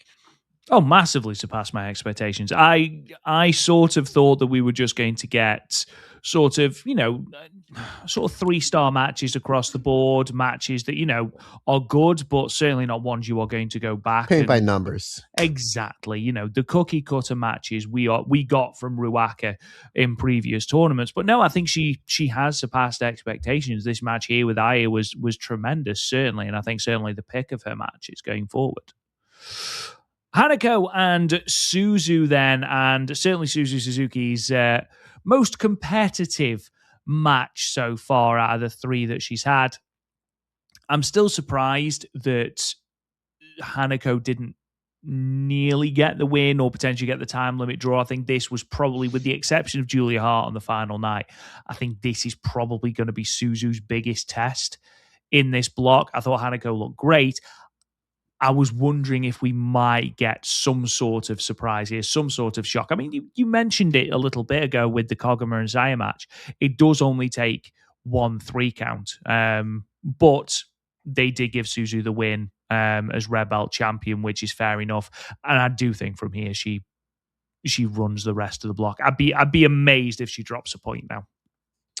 Yeah, I know, like, me and you were kinda going back and forth. If Suzu loses any matches, it's gonna be to Hanako. I just don't really see anybody else beating No. her. This was exactly what I wanted to be and more. These 2 have so much history. The bell rings, Hanako just comes at a freight train at Suzu, and eventually Suzu's like, "Okay, this game you wanna play. You made your bed, you got to lie in it. I am the champion of this company. I am in a kayfabe sense the best wrestler in this company because I'm holding, my opinion, Rob, the most important belt in all of wrestling, the World of Stardom Championship. She starts snap kicking more Hanako, goes for the drive by. Hanako just like clotheslines Suzu out of midair. And now they're on the floor. Hanako's like, sure, why not? And then we get this crazy brawl all over the building. We get back into the ring. Form exchange. Suzu starts slowing Hanako down with some knee strikes. Hanako hits a big suplex and a big running splash for a 2 count. And then Hanako goes for the JP coaster. Suzu gets out of it and just knees Hanako right in the face. Like, it doesn't have to be these like the like when Miyu Amasaki would get out of the JP coaster. She'd swing all the way around, do this like 720 DDT. I'm like, oh, that's fantastic. Sometimes Rob, all it takes is getting kneed right in the face from the World of Stardom champion. That eventually takes these two to the outside. We get an apron fight. We get a forearm exchange. You're always wondering whenever these wrestlers go on the apron, especially when you have a champion like Suzu and a great wrestler like Hanako, what insane thing are they going to do? And they didn't do anything insane, but boy howdy, Suzu drops Hanako with this forearm, and Hanako just goes from the apron down to the floor. Sometimes all it takes, again, simple knee strike, simple forearm. Um, excuse me, now it's Suzu's turn to take fair play on Hanako. Hanako's like, Suzu in my mind is like thinking, all right, you threw me in the chairs earlier. Now it's my turn because this is my domain. Like, this is where I roll. So Hanako, she eats the chairs. Back in the ring we go. Suzu with the slingshot German, which we haven't seen Suzu use quite often. That used to be kind of a big move of hers back a couple years ago. Hanako comes back with a big lariat. Hanako goes for another lariat. Suzu blocks that, hits the tequila shot for the 3 count. 4.25 stars. Rob is, and I'm always about when I having great matches, give me more minutes. This they could have even shaved time off because this was just two championship heavy hitters going at each other from the bell. But 11 minutes was phenomenal. These two, great fighting spirit, great bumps, great timing. Again, I know I'm saying this a lot. Great pacing really added to this. I thought this was fantastic. And again, just goes to show when the time is right to give Hanako that big push, I think she'll be there or thereabouts. Like, I don't think she'll win the white belt just yet or win the red belt just yet. But you can see her challenging for it maybe sometime early next year or maybe an early contender to win the Cinderella tournament next year. And Suzu just proving why she's one of the best wrestlers on the planet. Again, I love this. This is exactly what I want to be between these two. Do I like the hammer lock, wrist lock, big lockup, great cover, this, that? Yes, absolutely. But you know what? Sometimes you just got to go out there and let it all out. And I love Suzu's offense was so simple. Forearm, knee, like just that the great way to slow Hanako down, which Hanako's bigger, taller, stronger than Suzu. That really just puts over Suzu's strikes. It only took one knee to change the complexion of the match. When they're on the outside, well, excuse me, when they're on the apron, when they're fighting on the apron, all it took was one forearm for Suzu to get the advantage, then to pitch Hanako into the first 5 or 6 rows. So I really like that story. Is sometimes keeping it simple makes sense, like the old acronym KISS. KISS. Keep it simple, stupid. I'm not saying these two are stupid. I just had a lot of people would always tell me that. But yeah, 4.25 stars. Love this. Hanako's great. Suzu's one of the best in the world. I'm thoroughly enjoying the tournaments from both these fantastic competitors. Yeah, for all the sort of things that Hanako had over Suzu in this match, Suzu's pace and Suzu's ferocity won out here, which is why she is the top champion in the company. Amisori and Momo Watanabe, or should I call her Bro Watanabe, running back their playoff match from last year. Amisori has a proper chip on her shoulder at the moment, and I am a huge fan of this, especially in her match with Hanan, which I really, really enjoyed. She's having a really, really good tournament. Momo, again, I'm sure we'll talk about Momo over the course of this, Starlight Kid and Saya Kamatani. I'm really enjoying Amisori's tournament now as she makes a very, very clear bid for that Wonder of Stardom championship. Rob, I watched this match, and when it got over with, I was like, I don't know if this is better than their playoff match from last year. And I literally just watched it a few hours ago. Again, I'm doing the homework for a Patreon episode. And I love that match from Cork and Hall in the playoff. This match here, I actually liked better. That's how much I enjoy this. This was great. You're absolutely right. Ami Sori, definitely a chip on her shoulder. Made it to the playoffs last year, lost to the eventual winner, Momo Watanabe. Obviously, we know where we're going post 5-star with Ami Sori. Mhm. We'll talk about it in a little bit. But I thought this was great, and you had a little bit of everything. Like you start off with the big lockup. We have a test of strength, the wrist lock exchanges here. So you do have like some great wrestling. And then Ami Sourei starts to overpower Momo. Momo was just like, okay, here we go. Throws her outside into the chairs. We go. They don't do dine on that too much because the match before had it quite a bit. Momo just uses it to get the advantage. Like, can she be overpowered in certain parts from Ami Sourei? Sure, but the one part that Momo's going to have the advantage is the experience, the ring IQ, and if it goes to the floor, it's 100% for Momo Watanabe. So Momo just uses that little bit to get the first advantage of the match. Back in the ring we go. We do have Momo with some kicks. We get a kick and chop forearm, kick and chop exchange between the two. Ami gets the better of Momo, hits a tackle, a big clothesline, locks in the torture rack, and then is able to flip Momo in the torture rack into a face buster, which I was like, I don't know if she was like trying like a safer version of the burning hammer, but we've Ami Sori now doing the burning hammer. I'm all for it. Think about it. She would have two finishers: the burning hammer and the like a thunderbolt. Hammer, thunderbolt, Thor. Come Oh, on, Rob. it's right there. It's She's right the there, man. she's the Thor of Stardom Wrestling. Ami hits a huge lariat, goes for a blue thunder bomb. Momo escapes that with a tequila sunrise and a running Samato for a 2 count. We've been seeing Momo do that combination since 2018. The release Mm. tequila sunrise, then comes out the ropes with a running Samato, and it never gets old. It always looks so cool. Like Momo Watanabe is just so awesome. Momo then follows it up with a B driver and an inhumane driver for a 2 count. So again, think of the psychology. Momo's really focusing on the neck between all the kicks. Now we got Tequila Sunrise, we got the B driver, we got the inhumane driver, really focusing on the neck of Ami, but Ami keeps coming back. And then we do get, I love this exchange that Ami's chopping away the kicks from Momo and Momo's blocking the chops with the kick. It's just like, I never get tired of that. I've seen it so many times. I think it's like when it works well, which these two do it, it's just like the coolest thing. Ami hits a huge lariat, goes for like a thunderbolt. Momo counters like a thunderbolt, trips up Ami Sori, and then after she trips up Ami Sori, just kicks her right in the head, and that pretty much spells doom for Ami Sori as Momo Watanabe hits the combination of Tequila Sunrise into the Peach Sunrise for the 3 count. One of my favorite matches of this tournament, brother. Probably wasn't my favorite match of this show. Maybe it was. We'll talk about it in a moment. 4.5 stars. Really brilliant. We mentioned Momo, possibly now front runner MVP of this tournament, but you're right. Ami Sori is having a really, really great tournament. We know, regardless of where Ami places in this tournament, she does have a big match set up coming sometime in the future. She does, and I completely agree with you. This was my favorite match of the tournament, and actually, I might as well feed straight into the main event: Hannon versus Starlight Kid. Very surprised that they gave Hannon the win here, actually. But the thing that stopped this match being my favorite match of the tournament, and there's a couple of things. So, Starlight Kid, as she did or as she does with Momo Watanabe, targets the knee, targets the leg, and it's something that weirdly we'd see Amisori of all people doing with Hannon in the next match, which I didn't anticipate coming. I thought Hannon's selling was a little bit spotty here.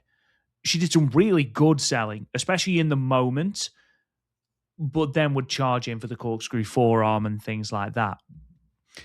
And then the ending just, for me anyway, the ending just seemed to come out of nowhere, really. And it almost felt like there was a little bit more of this match to go, and then just boom, it was over. It did. That's how it felt to me. Anyway, still a very, very good match. Very good match. However, those couple of points stopped it being my favorite match of the show. And that's why I give that award to Ami and Momo. Yeah, I mean, I have this the same rating. I'll tell you 4.5 stars, but I think that I like Ami and Momo a little bit better because of I think just the sheer brutality, and that's their style. With this one, you kinda have more of, like, the technical wrestling, like, the more of the precision between these 2, but yeah, I don't think about it, but yeah, I see your point that especially with Kid targeting the leg early on, you're doing the Mhm. moonsault, them going to the floor, the dragon screw leg whip, the dragon screw into using the ropes for the dragon screw leg whip, the dragon screw into the stretch muffler, eventually trying to transition into the leg killer submission.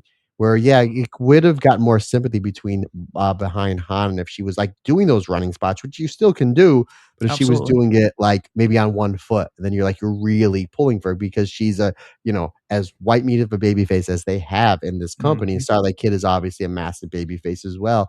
So just those little intangibles, or even if like when she was getting up, if she was like to like punch her knee or pull her knee pad down, or like, Just leaning on the bad knee to give herself more support on the way up. yeah, even something like that, something so small that would have connected the dots a little bit better to get more sympathy behind her, thus really getting and the crowd was engaged, but I think you're right, it would have really, added more towards that match, so towards the match. So, yeah, good call on that. Yeah, I would like to see this go a little bit longer, 11 and a half minutes between 2 of the best wrestlers in the best wrestling company. Han, your current Wonder of Stardom champion, Starlight Kid, one of the biggest stars in this company, and again, one of the best wrestlers in Stardom. So I see your point there, but they did kind of telegraph the finish. Like Hanan goes for the backdrop, Kid gets out, she goes for it again, eventually hits it for a 2 count. Starlight Kid comes back with the Black Tiger pile driver for a 2 count, goes for the star suplex.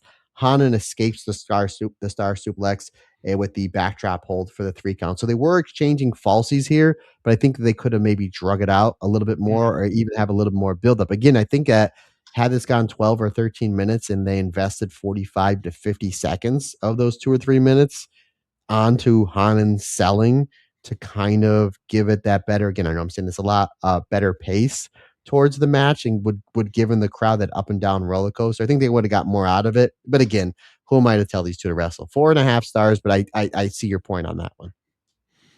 Yeah, it's certainly not a bad match, and it's actually something that Hannon, I feel, would do a better job of against Amisori, who is not someone that is known for targeting a limb. And that was a really weird turn for that match, but one I really, really enjoyed, and we'll get to that in a moment, because I do think that's by far, for me, Hannon's best match of the tournament. Before we do, good sir, the Of predictions. of course. You do have to keep reminding me, Matt. I apologize. It's okay. 6 points for me, 6 points for Amber. Going into night 8, it will be Matt Turner, Mr. Tuesday Night, Mr. Vice TV himself, 38 points versus the queen of the blue ribbon, my beautiful bride, 32 points. So we tied on that one.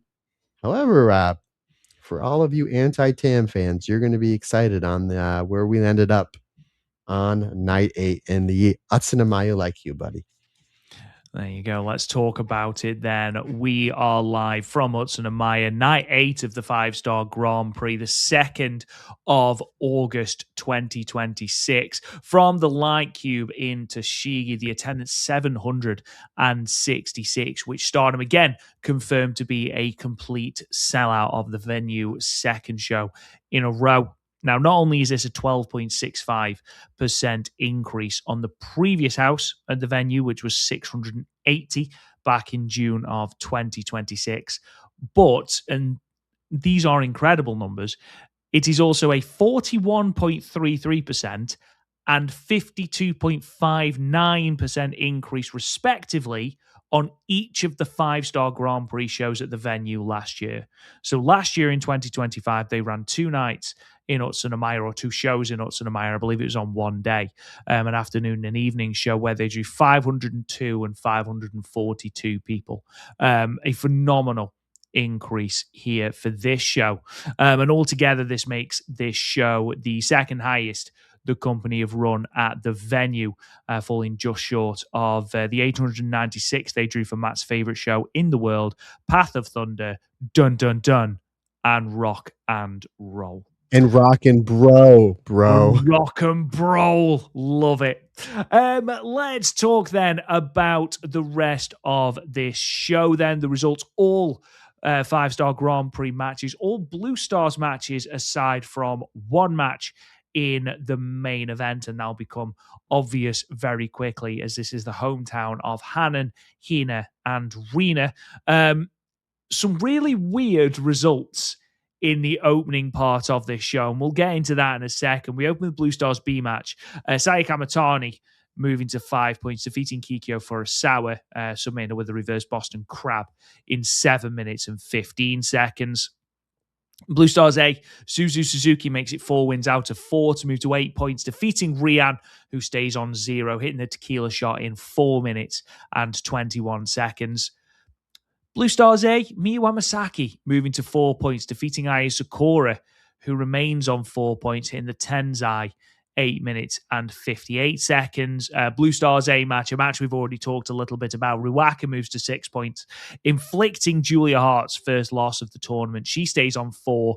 Ruaka in a second row body press in 7 minutes and 35 minutes for that victory. Blue Stars B, Yuna Mizumori moves to 4 points, defeating Koguma, who stays on 4 points, pinning with the Supergirl in 7 minutes and 50 seconds. Really is 3 results that really do puzzle me, but we'll talk a little bit about that in a moment. This is where the show really did begin to kick into another gear, though. Blue Stars B, Starlight Kid moving to 3 points, defeating Momo Watanabe, who stays on 6 points, with, of all things, the Momo latch in 10 minutes and 11 seconds. Blue Stars B, Amisori moving to 4 points, defeating Hannon, who remains on 6 points, with the Lager Thunderbolt in 11 minutes and 16 seconds. Semi-main event. I have a funny story about this match. Blue Stars A, Hanako moves to 4 points, defeating Hina, who stays on 2, hitting the JP coaster in 14 minutes and 8 seconds. I must admit, Matt, as we got to the main event, I did wonder if Stardom were going full WWE and just going, haha, you're not winning in your hometown. But no, Red Stars A, Rina moves to 4 points, defeating Tsukioki in 8 minutes via a pinfall in 14 minutes and 36 seconds to ensure at least one of the sisters won in their hometown. Though they did telegraph it slightly, with Hannon saying in her promo she'd never lost in the 5-star in Toshigi, which again, never ever make those claims. Curse of death is what that is. Absolutely, absolutely. Don't jinx it. Why would you jinx it? Let's start with Saya Kamatani and Kikyo Furusawa. And Matt, I know there are betting men out there that will bet on anything. I would argue this is lock of the tournament in terms of who is winning this. I would struggle to find a person alive that would put money on Kikyo Furusawa winning this match.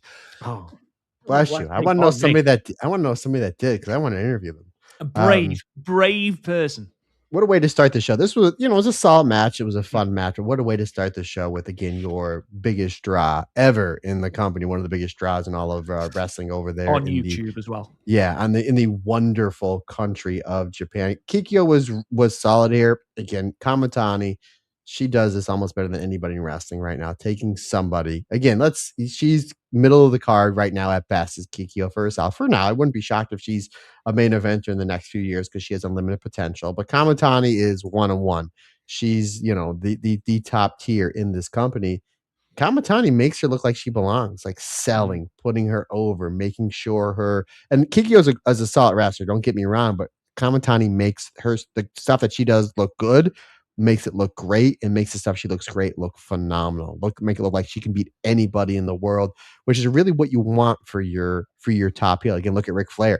Back when he was NWA champion in the early 80s, he would go to these small territories and they look like, that their top guy can kick the crap out of the world champion, because that's what you want. You make believability. You want, if they ever come back to this match in a few months, that it's a match that you would want to see. But ultimately, just too much Kamatani overpowering one Kikyo for a sound. Kamatani getting with the Boston Crab, buddy. A little bit of shooter Kamatani. We'd have this in this match too, with Kamatani stuffing double legs and going for arm bars. Like we would see it time to time, but Kamatani's not known for her, like how great of an actual technical wrestler she is. Like she's more known for the high impact stuff and the high flying stuff and like how great she is building towards the finish.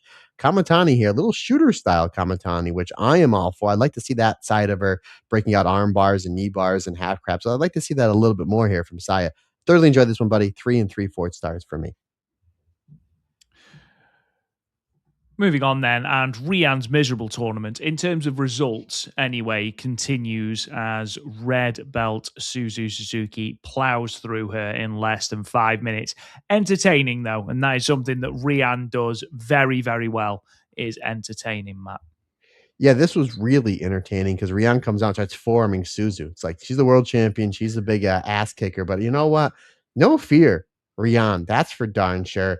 Absolutely. And I love it how Rian, like once she starts on the form, Suzu gets the advantage. And Rian's like, okay, my only counter here is the foot stomp. And I don't mean the Suri double foot stomp. I mean actually stomping on the foot. Like that's her go-to. And she keeps trying with Suzu. And Suzu's like, absolutely not. So Suzu starts wailing her with forearms. And Rihanna's like, well, I'll try it. And then it works. And then she gets a little advantage on Suzu. And Suzu's selling, like it wasn't overselling, but I just found it like comical. I just thought that was really funny. Rihanna comes in with the high crossbody and low drop kick for a 2 count. Suzu comes back with a forearm, goes for the tequila shot. Rihanna rolling up Suzu. There were a few folks that bid on that falsy, which I'm like, good on Suzu, good on Rihanna, thinking that, no disrespect to the Rihanators out there, we're going to pick up a win over the mighty Suzuki. Suzuka are then after the roll up, Suzu feeds right into a stunner, which I thought was great. And then Suzu comes back with a huge running lariat and the tequila shot for the 3 count. For the 4.5 minutes this was on my screen, I was thoroughly entertained. 3 3/4 stars for me. Aya Sakura then coming out on the losing end against Miyu Wamasaki, and this was the first of two puzzling results for Aya Sakura because I don't think either of us or anyone really has Miyu Wamasaki going through this block. Yet quite a few people have said, look, Aya Sakura is now the captain of Cosmic Angels. She should be given a run. Has just come off the back of beating Ruaka, having just obviously ended a terrible personal run she had with Hanako, yet loses to Miyu Wamasaki here. Now the match is really good. Obviously, it's Aya Sakura and Miyu Wamasaki. They're capable of producing really good matches. I just thought the result was a little bit strange. And actually, as I mentioned while I was doing the rundown of the quick results, it's the first of three really strange results that I didn't really understand. I mean, don't get me wrong, again, I'm sort of nitpicking. Again, the matches were great, but I don't really understand Aya Sakura coming out on the losing one of this and then losing to Julia Hart as well. Rob, I'm 100% with you. So much so that my predictions yeah, I can imagine, suffered from this. I can imagine, yeah. So how we do the predictions, again, my wife is very, very competitive. Years ago, what she would do is we would write down our predictions and she would think that I was stealing her answers. So what I do is I write everything down. I give her the tablet, this tablet right here. She puts her predictions and then I don't get to see what she said. And then she reads them off. And then she says, well, here's what we have different. Here's what we don't. Once she said we had this one different, I was like, oh, I got this one. And I love Miyu Amasaki. Let's call it like we see it. Miyu Amasaki is probably fourth in the pecking order when it comes to Neo Genesis. Starlight Kid's the leader. Zumi's Zumi's right behind her. May Sarah, who's getting that big push. And then it's Miyu. And I know she's a former future Stardom champion, former artist of Stardom champion. 5-star Miyu Amasaki, by the way. Absolutely. More 5 stars than King Kurt Angle, more 5 stars than Shawn Michaels and The Undertaker at WrestleMania. And I know she's one half of the Goddess of Stardom champion. She's fantastic. But again, I'm looking at this in the pecking order where it's like she's fourth on Neo Genesis, which goes to show you really how loaded Neo Genesis are. Absolutely. That's what it more speaks to. Yeah, they're OP. That's what it is. Very much like whenever I say Mika Wada has the best flying knee strike in wrestling, I'm not demeaning Misa Matsui's. It's phenomenal. Yeah. It's just Mika Wada is really terrific. You're going to get a text from Andy Hatter one of these days. He's going to videotape these brutal knee strikes that Owada's throwing. But anywho, Aya Sakura, again, she's the last show. I believe it was the last match before we got into the 5-star was a Cosmic Angels win. She's like, I'm captain. Like, I am now captain. So it's like, okay, well, technically, I guess she's number 1 in Cosmic Angels. And I guess, like, you can make that argument, especially that Natsupoi and Anu aren't in this tournament. So you figured she'd get the push. Anywho, we went real deep into that, but I was totally with you that Aya would get the win. Not only that, I kind of wanted Aya to get the win for 2 reasons. One, I wanted the points in my bracket. And 2, I thought this would set up an Aya and Sayaka versus an O2 line match. So you have the New Blood Tag Team Champions versus the Goddess of Stardom Champions, Robin. That's as big as wrestling gets. So, but I thought this match was really good. These two have very similar styles. These two really work well together. We've seen them before have singles matches, tag matches, and multi-person matches as well. So I really enjoyed it. I liked how Miyu Amasaki here hits the big tornado DDT. Aya comes back with a big knee strike for a 2 count. Aya hits a pair of kicks. She goes for the head kick, but Miyu blocks the big kick with the wrist clutch Miyu special, as I'm calling it. Like, Miyu's bridge here is really fantastic. Then she hits a hammerlock DDT and then follows up with a 10 side. Not only getting a win, but hitting 3 back-to-back-to-back moves to put away Aya Sakura, really kind of putting Aya down when she's just trying to make her comeback. So again, I like the aggressive style of Miyu here towards the end. Just didn't see this finish this way, but again, that's the beauty of the 5-star Grand Prix. Great match, 4 stars for me. Moving on, Julia Hart and Ruaka. And again, I didn't really understand Julia Hart's first loss coming to Ruaka. And again, I know that you've sort of got to take this match with a pinch of salt. It's heel versus heel, sort of, are the factions aligned? Aren't the factions aligned? I just don't really understand the. And again, I know that Julia Hart is supposed to be B Priestley, so it was technically going to be a hate versus hate match. But I feel like it would have been far more impactful. And again, I get it. I know it's tiebreakers and things like that, and obviously you don't want to change too much with the tournament just around the corner. I just thought Aya Sakura could have done so much more with a victory over Julia Hart than Ruaka did. Yeah, again, my only thing is what we've talked about a couple times. You just mentioned that Yeah. maybe this is supposed to be B Priestley, and it's really tough to shake things up as far as points go. So I think they just like I thought it just, might have just been simpler. You're like, hey, where Julia Hart come in, where B Priestley was supposed to win, she'll win. Where B was supposed to lose, she'll lose. So that would be my guess. Whether we don't have any inner, workings with the Stardom brass there. That just to me would make sense. But you had your heel versus heel match. And again, I mentioned Ruaka in the last match doing a great job getting the baby faces over because of her cheating. Julia Hart, towards the end of this match, got a lot of chance. Like the crowd was really behind Julia Hart, considering the fact that she's a heel, Rob. She's supposed to be a heel. She's A a lot of heel. goddamn. But towards the end here, Julia Hart misses the moonsault. Ruaka with a huge lariat and a fisherman suplex for a 2 count. We get the hay crate involved, the hanging neck bomb for a 2 count, and then Ruaka uses a little bit of the cheating here, leading to the freezer bomb for the 3 count. 3.5 stars for me. But what I took out of this match was Ruaka using the cheating to help Julia Hart get over as kind of a baby face. And with that, we do see that bleed over to the next night in Cork and Hall as well. Mm. And then finally, sort of the last, and this isn't necessarily a puzzling result, Yuna Mizumori and Koguma. I just thought you really could have had, and again, I think it's more a case of Yuna Mizumori needing to pick up points as champion. And I do get that. But also, and we talked about this in our preview and actually highlighted it, I believe, during the primer, that Yuna needs challenges for this title. And there's a lot of people who have graduated that high speed division. And we both highlighted Koguma as someone who, now she's dropped that CMLL World Women's Japan Championship that she did hold briefly.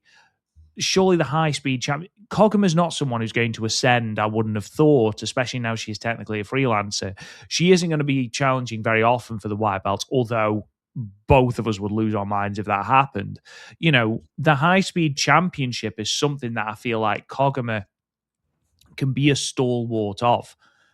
And I think her versus Yuna Mizumori for that championship in a Korakuen Hall would have been tremendous. Now, am I disappointed that Yuna won? No, I love Yuna. And I thought the match was really good. It annoyingly gave us little glimpses of a title match that they could have had, but never mind. I just thought this was an opportunity to give Yuna a fresh matchup for the title down the road. Yeah, we got more than a glimpse. Like the good portion of this match, especially the beginning, was a high speed style match. And as soon as it started, I was like, okay, like clearly this is where they're gonna go because Yeah. we got Corkins, we got pay per views coming up. This will really be a great added match onto what we have coming in the fall, going into Dream Queendom at the end of the year. So I kind of figured out the way we're gonna go. And you're absolutely right. We did talk about this quite a bit, not only in our primer, but I believe when we were kind of previewing this show that we figured it'd be a Koguma win, then Yuna would get the win back for the high speed championship. What a great way to really assess Yuna as one of the best high speed wrestlers over the past few years, beating the high speed genius. We figured it was all right there. It all made sense, but Rob, we were wrong. But regardless, this match was still really good. We get an apron fight here between the two after the high speed chase here. Koguma hits a DDT and then an apron dive. Back in the ring, we go back and forth again with some back and forth near falls here. We have Yuna hits the lariat and then Quesador roll for a 2.9 count. And then Yuna comes back again with another lariat. And then the Supergirl catching Koguma with the Supergirl for the 3 count. 3.5 stars. I enjoyed this match. Wish it went a little bit longer. But again, I think they could have benefited from a Kagama win, but maybe that's not the way the math fell when they were putting together this part of the bracket. But I still really enjoyed it. But again, I would love, I second you, buddy. I would love to see this as a high speed championship. And maybe they can still do it somewhere down the line. Maybe. Yeah, as I mentioned before, this is where the show sort of kicked into another gear. Starlight Kid versus Momo Watanabe, tremendous match.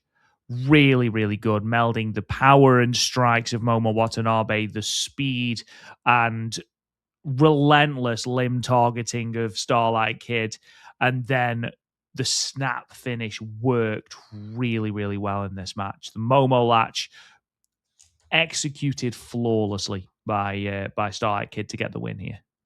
I liked how as soon as the bell rings, Momo goes right to the eyes of Starlight Kid. This is like, no, Mhm. I'm not playing around. It starts with the mid kick. Starlight Kid uses that high speed style offense to start picking apart Momo's leg, with a lot of evasion offense going to the low drop kick. Starts working over Momo's leg. Satellite head scissors and then a rope assisted dragon screw leg whip sends the champion from this year's tournament to the floor. Starlight Kid gets the crowd all pumped up for the Asai moonsault. Wouldn't you know, Rob? We have the ref gets distracted. Bat shot to the knee of Starlight Kid. You have to remember, back in 2022, these two were Goddess of Stardom tag team Mhm. champions. They had a little bit run. They were in the Goddess of Stardom tag league as well. A great tag team, Black Desire, Starlight Kid, and Momo Watanabe. So these two know each other really well. The tray of chocolates. Nah, you're not kidding, buddy. Momo Watanabe, after basically breaking the hearts of the fans, because everybody wants to see that beautiful Asai moonsault from Starlight Kid, goes to the second rope. I'm like, what is she going for here? She hits a Samato off the top rope onto the apron on a Starlight Kid. Like, you know how difficult that is? It'd be one thing if she was doing to Ami Sori or Lady C or somebody that's a little bit taller. Starlight Kid, Rob, we've had the pleasure of meeting a handful of times. Phenomenal human being, not very tall. So I mean, like the margin for error there, especially like 3 minutes in this match, is crazy. They hit it out, they hit it, and I obviously the psychology of the spot made sense as well. But like these two are absolutely going for it. Back in the ring we go. Momo hits the Uranagi, goes to the top rope, maybe for the top rope. Samato Rob, we'll never know what she's going for. Because Starlight Kid does that beautiful running top rope arm drag. Momo Watanabe comes with a pump kick and then a release Tequila Sunrise into the running Samato for 2 count. Again, we've been seeing that since 2018. Never gets old. Awesome. Momo knows where to put it as well. Momo Starlight Kid comes back, or excuse me, Momo goes for this was a great counter. Momo goes for the B driver after the running Samato. Starlight Kid with the Keychan bomb or the code red. Starlight Kid goes to the top rope for the moonsault, and everyone's like, yes, we're finally going to see the moonsault. Momo's like, psych, not going to happen. Momo stops the moonsault, has Starlight Kid hanging upside down in the tree of woe, and Momo does the patented head kick while you're hanging upside down, which is absolutely just brutal. Momo Watanabe goes for a punt kick, but Starlight Kid stops that, hits a dragon screw leg whip into the Black Tiger leg killer, which I absolutely love that psychology there. Starlight Kid then counters the Peach Sunrise with a Black Tiger pile driver. Momo comes back with a head kick. Momo once again goes for the punt kick. Starlight Kid rolls out of that, hits the Momo latch for the 3 count.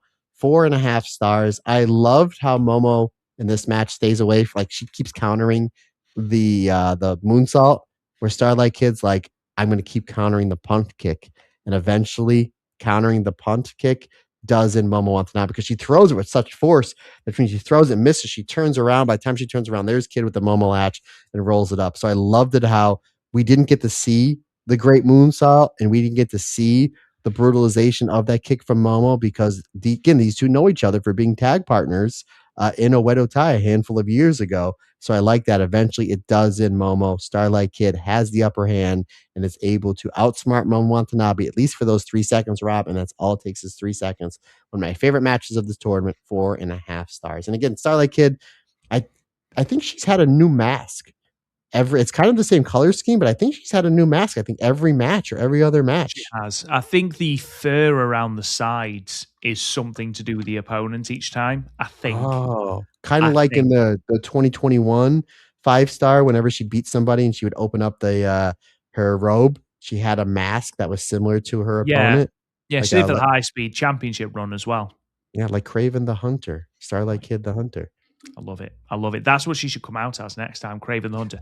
Not not the film version though. That was poor. Rob, believe it or not, I have not seen Don't that say. movie. Oh, I thought I've you were gonna never say, "Don't tell me you like it." I haven't even seen it, Rob. I went to go see that Fantastic Four movie, you know, the really bad one from a handful of years ago. I saw Oh, that that on one. opening night, and I had a lot of people texting me, "Hey, how was the movie?" And I was like, "Eh, it was alright," but a lot of people cosplayed as the Invisible Woman. See what I did there? Because that Nice. theater I was like it. empty. So I see everything. I still have not seen Kraven the Hunter. That's how yeah. I wouldn't waste your time. I would do something else, like, Watch another wa Starlight Kid match. yeah, watching grass grow, pulling out your own Oh fingernails, my just goodness. anything else. I will be honest, I watched it on the plane to Vegas because I thought, "You know what? I'm never gonna get a chance to watch this because I don't want to. I'm gonna watch it on a flight because maybe I'll be able to sleep then." I didn't. It was awful, and they had, Chameleon at the end from the Spider-Man film and messed it up, which, incredibly Spider-Man film. The Spider-Man cartoon, to the point where the face was the exact same. Such a bizarre little cameo at the end. Awful. Any Anywho, all of my complaints, and I say complaints, all of the things I pointed out about Hannon in the Starlight Kid match rectified here in an Amisori match. And again, this might just be me. An Amisori match where Amisori was targeting limbs. Now, for someone who is primarily a powerhouse, whose entire moveset is powerhouse based, you've got, the Black Hole Slam, the Blue Thunder Bomb, and the Like a Thunderbolt. She's not someone who is known for a relentless, and she was more relentless in targeting Hannon's knee than Starlight Kid was, and it's Starlight Kid's entire offense. But I thought Amisori did a tremendous job with it. And in fairness, I thought Hannon did a better job, or a more consistent job, should I say, of selling the knee here than she did in the Starlight Kid match. And a lot on the lower back as well. Like Ami gets Mm, that body slam on the floor a few minutes in.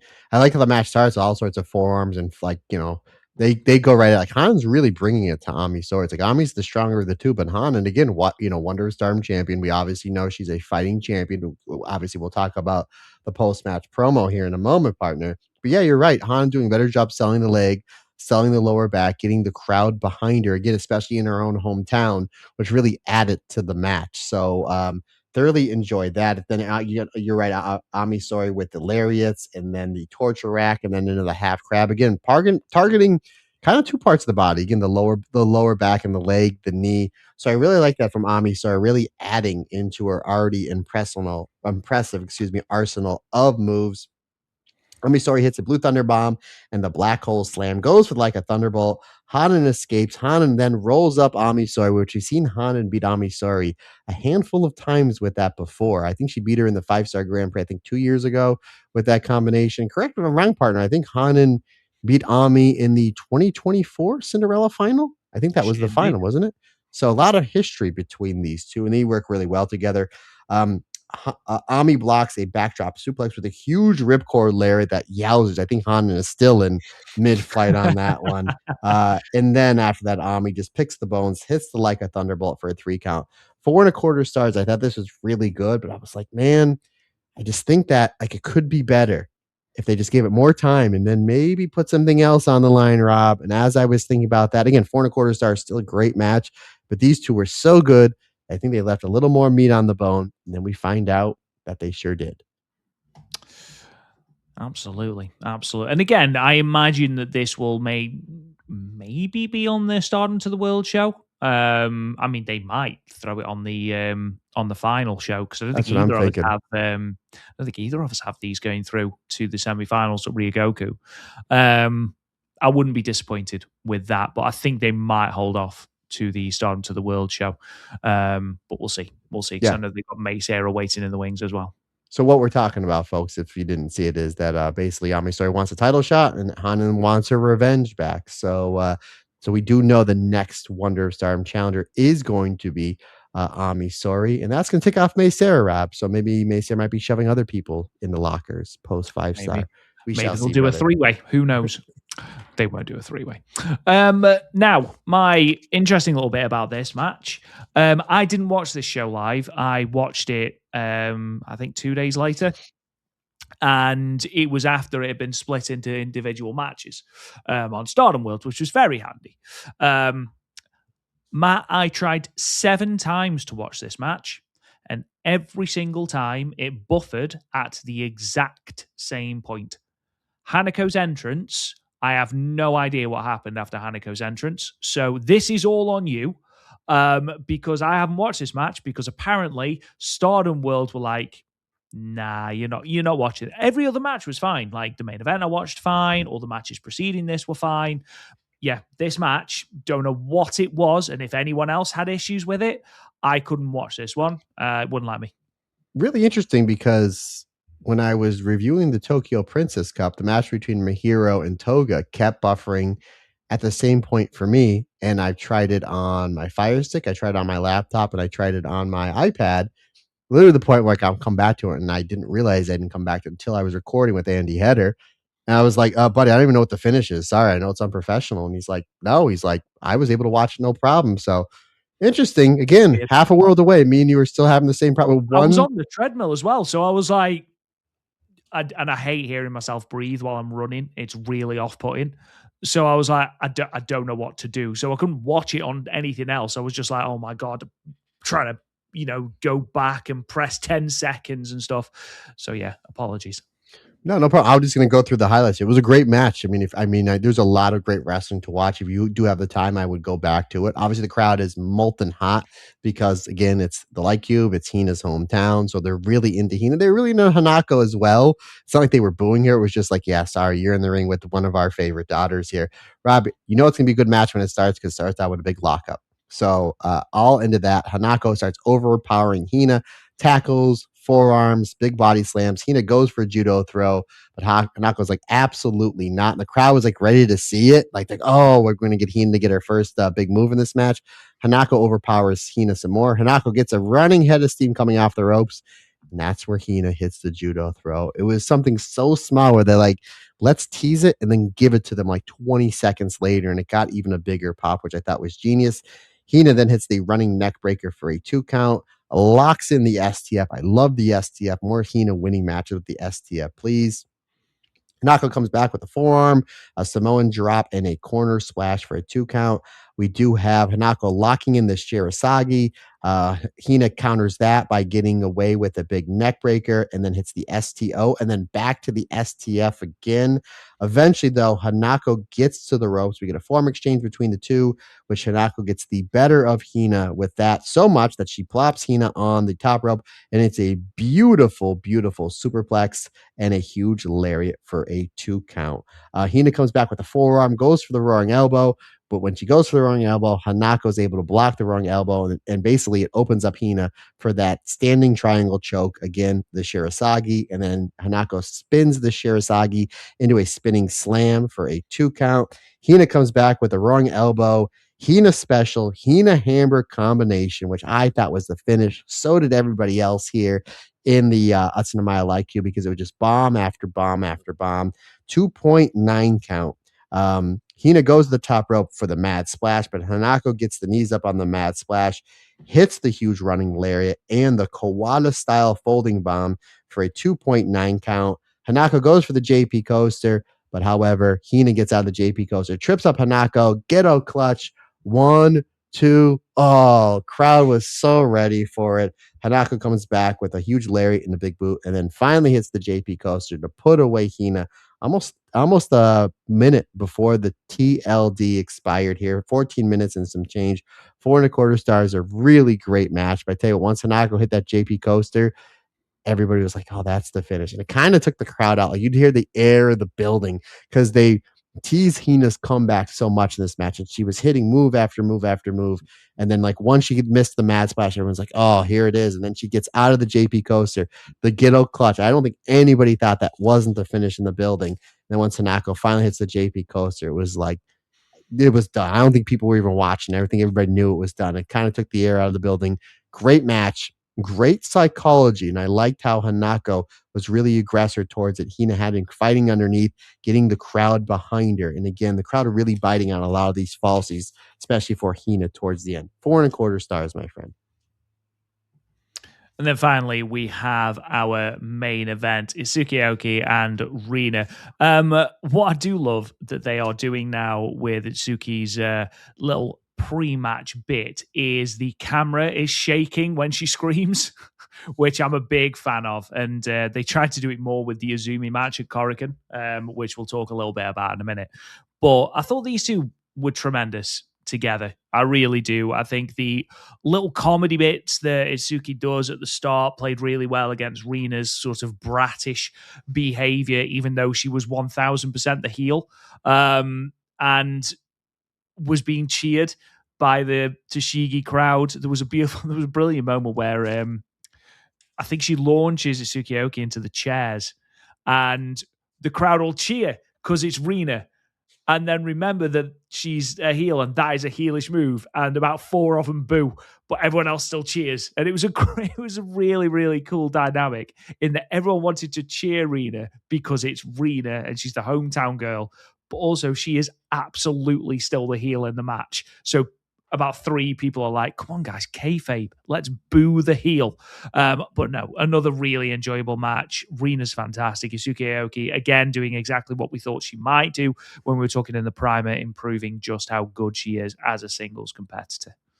Yeah, that actually happened quite a bit too in her wipeout challenge against Starlight Kid back at the Path of Thunder. Dun dun dun and rock and Rock and roll. roll. Whereas, like, Starlight Kid is so massively over because she's great, but it's like people just love Rena, especially in her hometown. Again, she's almost like kind of Sai Kamatani light. I know that sounds disrespectful, but like I mean, like a heel that does heelish stuff, but she's so cool and she's such a great wrestler that people applaud her. And she was massively over in the ECW arena as well, considering the fact that she was wrestling a whole bunch of baby faces on those two shows. Everyone just loves Rena, especially here in the light cube. But I kind of figure with Aoki being undefeated, 8 points, not a Stardom wrestler, and the other two daughters eating L's back to back going in here. You figure they got to give something here to Rena, and they do. But yeah, you're absolutely right. This was a really, after the little comedy bits, it was a really hard hitting match. We go to the floor, which, again, if you just watch Stardom, you're like, oh, Rena has the advantage. It's Hate's thing. You got to remember, like, Aoki's a really aggressive, hard hitting wrestler. So we kind of get back and forth with the outside stuff. Back in the ring we go. I love this spot here with Rena hitting a judo throw right into the hydrangea. So I like that like shoot throw, like the shoot wrestling throw, again, judo throw into a almost a shoot style submission. So I enjoy that. Aoki comes back with a huge forearm and running knee strikes onto one Rena. Rena's able to come back with a hydrangea bomb and then hits the second rope knee bomb for a 2 count. Rena goes to the top rope, I'm guessing for the top rope knee bomb, but we get a top rope fight between the two as Aoki cuts off Rena on the top rope. Aoki hits a top rope Samoan drop. Rena's able to come back with a big boot, but then Aoki uses Rena's own momentum against her, basically does the old B paso, sending Rena into the ropes. Rena comes back and Aoki hits a slingshot German suplex. Rena then is able to come back with the big boot, hits the hydrangea bomb, and finally hitting that top rope knee bomb for a 2 count. Again, I like how they teased in the begin a minute or two earlier. We didn't get it, but then we got some more hard hitting action. And then when Rena had more of an advantage on Aoki, she connects with that top rope knee bomb. The knee bomb then goes into the pink devil for a 2 count. Aoki comes back with a huge lariat and then an air raid crash for a 2 count. And then Rena is just kind of able to outwit here Aoki, trips up Aoki, stacks her with the jackknife pin for the 3 count. 4.25 stars. I really enjoyed this, but I kind of figured with this being Rena's hometown and the main event, I would have rathered the big bump. Like, I think they would have ended at the Pink Devil. I think it would have got more of a reaction, like that more definitive big move, big move. Oh, 1, 2, 3, instead of like Aoki starting to make her comeback, starting to get her falsies going, and then Rena trips up Aoki and gets the jackknife pin. If this was just like KBS Hall match 4, I'm fine with it. But Rena's hometown, getting massive reaction, great match, great build towards the finish. Main event, I would just rather the big move that Rena does, and she's got a lot of them, and then the 1, 2, 3. But that's just nitpicking for me. Again, thoroughly enjoyed this. Rena, great tournament. I I think this is like her first win onto what's going to be a series of wins to possibly get her through to the playoffs because she has a lot of making up to do with her having only 4 points. And I think this is we're going to see kind of Aoki's, and obviously we'll talk about on the next day. I think this is we're going to see kind of her slipping down here because I think if she gets one more win, she'll qualify for the playoffs. But again, thoroughly enjoyed this one, partner. I mentioned a few minutes ago, I mentioned again, this is so far the only night that my wife won on predictions. I had Go on, 5. Amber. Yes, I had 5. She had 7. She did pick Ruaka. She did pick Hanako. She did pick who else did she have that we thought we were going to get right? She did have Miyu on Masaki. So all the ones that you're like puzzling on, Mm-hmm. those are the ones that she picked. She went off the kind of went off the grid to pick up the win as now it is me 43, Amber 39 as we go into Cork and Hall, my friend. Yeah, let's kick straight into that show then. And this is night 9 of the 5-star Grand Prix, 3rd of August, live on Stardom World. And this is both Red Stars and Blue Stars as well. Announced attendance inside Corrigan was 1,249. Now, this is a 7.07% decrease on the company's previous house at the venue, which, if you remember, was 1,344 on the 28th of July for night 3 of the night 3. No, night 6, sorry, of the 5-star Grand Prix, which was main evented by Starlight Kid and Saya Kamatani. But more importantly, it is a 16.29% increase on Stardom's Corrigan Hall show on the 6th of August during the 2025 5-star Grand Prix, where they drew 1,074. Again, keeping up that theme of drawing more to each of these buildings during this tournament. This show becomes the 8th Corrigan Hall show in a row to surpass 1,000 people. And it's the 39th of the last 40 to surpass that figure, with the company averaging 1,298 at the venue over that time. So, again, even though we had that one anomaly show where they only drew 906, still a phenomenal run in terms of attendance at Corrigan Hall. Now, I will just say as we run through these results, I do just want to briefly talk about Natsupoi and Kanai, but we won't be dwelling on it too much. And we won't be talking about the tag match, Soriano and Matoi versus Waka and Emma. But Matt will be delivering his saucy match ratings. So for these first 2 will be match ratings, and then it will just be straight into the 5-star Grand Prix action. So we open with a singles match. Natsupoi defeating Ankanai with a fairy ring in 10 minutes and 53 seconds, Matt. Sorry, I muted myself. 4 stars. Tag team match. Soriano and Matoi Hamabe defeated Waka Tsukiyama and Emma Maishima. Soriano pinning Emma with the pottering in 6 minutes and 46 seconds. 3.5 stars. Okay, all 5-star Grand Prix action now, starting with Blue Stars A match. Hina moving to 4 points, defeating Rina, who stays on 0 and is eliminated from the tournament as a result. Hina getting the pin with a mad splash in 9 minutes and 49 seconds. Red Stars B, Lady C secures her first win of the tournament despite being eliminated brutally early. She moves to 2 points, defeating Azusa Inaba, who stays on 3, with a chokeslam variation that she's calling the Chokeslam Requiem. 8 minutes and 38 seconds for that one. Red Stars A, and this was when I knew just to rip up my 5-star Grand Prix predictions. Akira Kuragane gets her first ever 5-star Grand Prix point, going to a double count out with Natsuko Tora, who moves to 5 points in 8 minutes and 41 seconds. Blue Stars A, Julia Hart gets the win and moves to 6 points, defeating Aya Sakura, who stays on 4, submitting her with the Heartless in 8 minutes and 2 seconds. Blue Stars B match, Starlight Kid moves to 5 points, defeating Yuna Mizumori, who stays on 4, pinning her with a Tiger Suplex in 10 minutes and 55 seconds. Red Stars A, Azumi moves to 6 points. She defeats Itsuki Aoki, who remains on 8 points, rolling her up with the Azumi Sushi in 13 minutes and 38 seconds. Semi-main event, Red Stars B, it is a rematch for the Wonder of Stardom Championship from Dream Queendom. Saya getting revenge, pinning Konami and moving to 8 points. Konami staying on 6. Saya winning with the vertical drop brainbuster at the second time of asking in 13 minutes and 3 seconds. And then in your main event, the match that we spent a lot of time talking about at the top of the show, Blue Stars B match. Saya Kamatani moving to 6 points.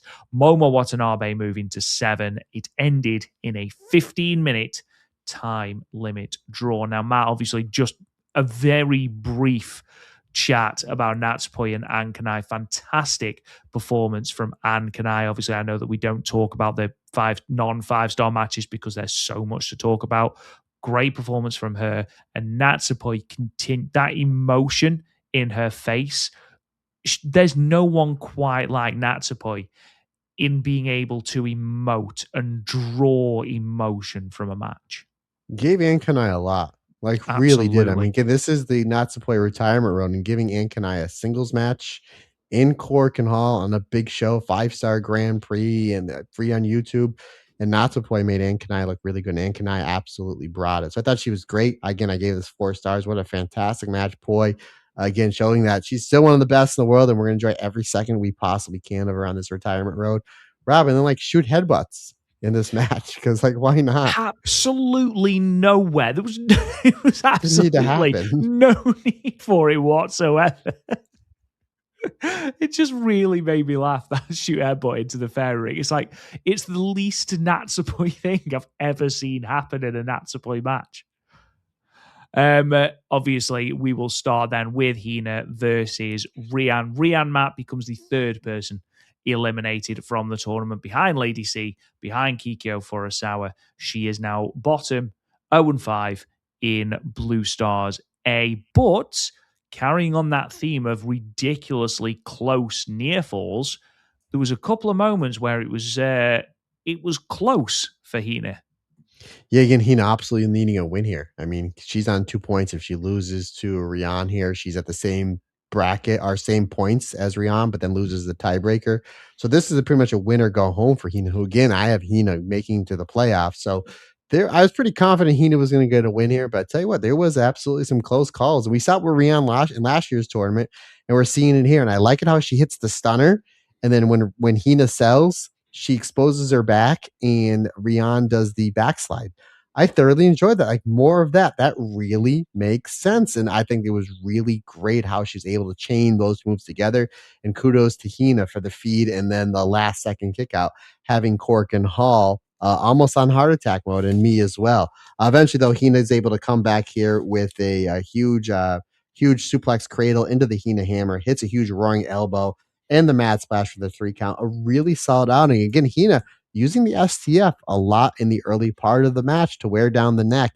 That sets up for the Hina hammer and eventually the Mad Splash. 3 3/4 stars. I enjoy this one. And again, kudos to these two doing some great stuff with Rian almost getting a win here with some of those near falls, like especially those inside cradles building towards the end.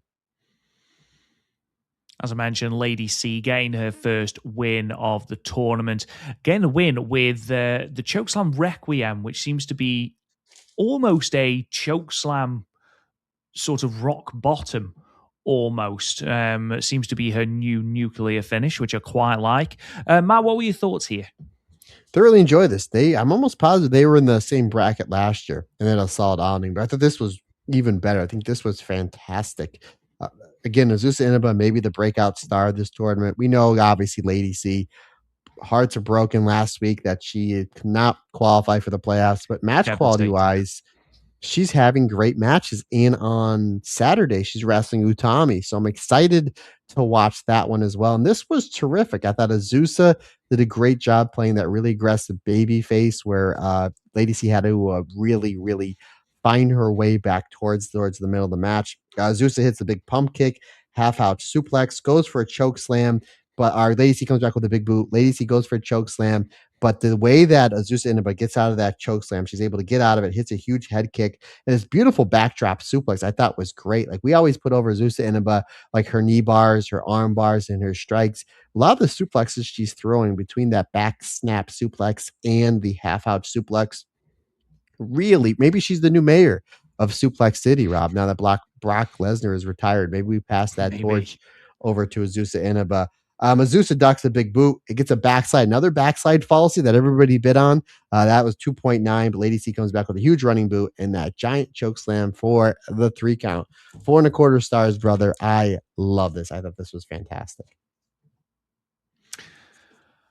Akira Kurigane and Natsuko Tora. Now, again, for those who with long memories will remember that I had Natsuko Tora going through in this block, and she's still in there. She's still in contention, 5 points.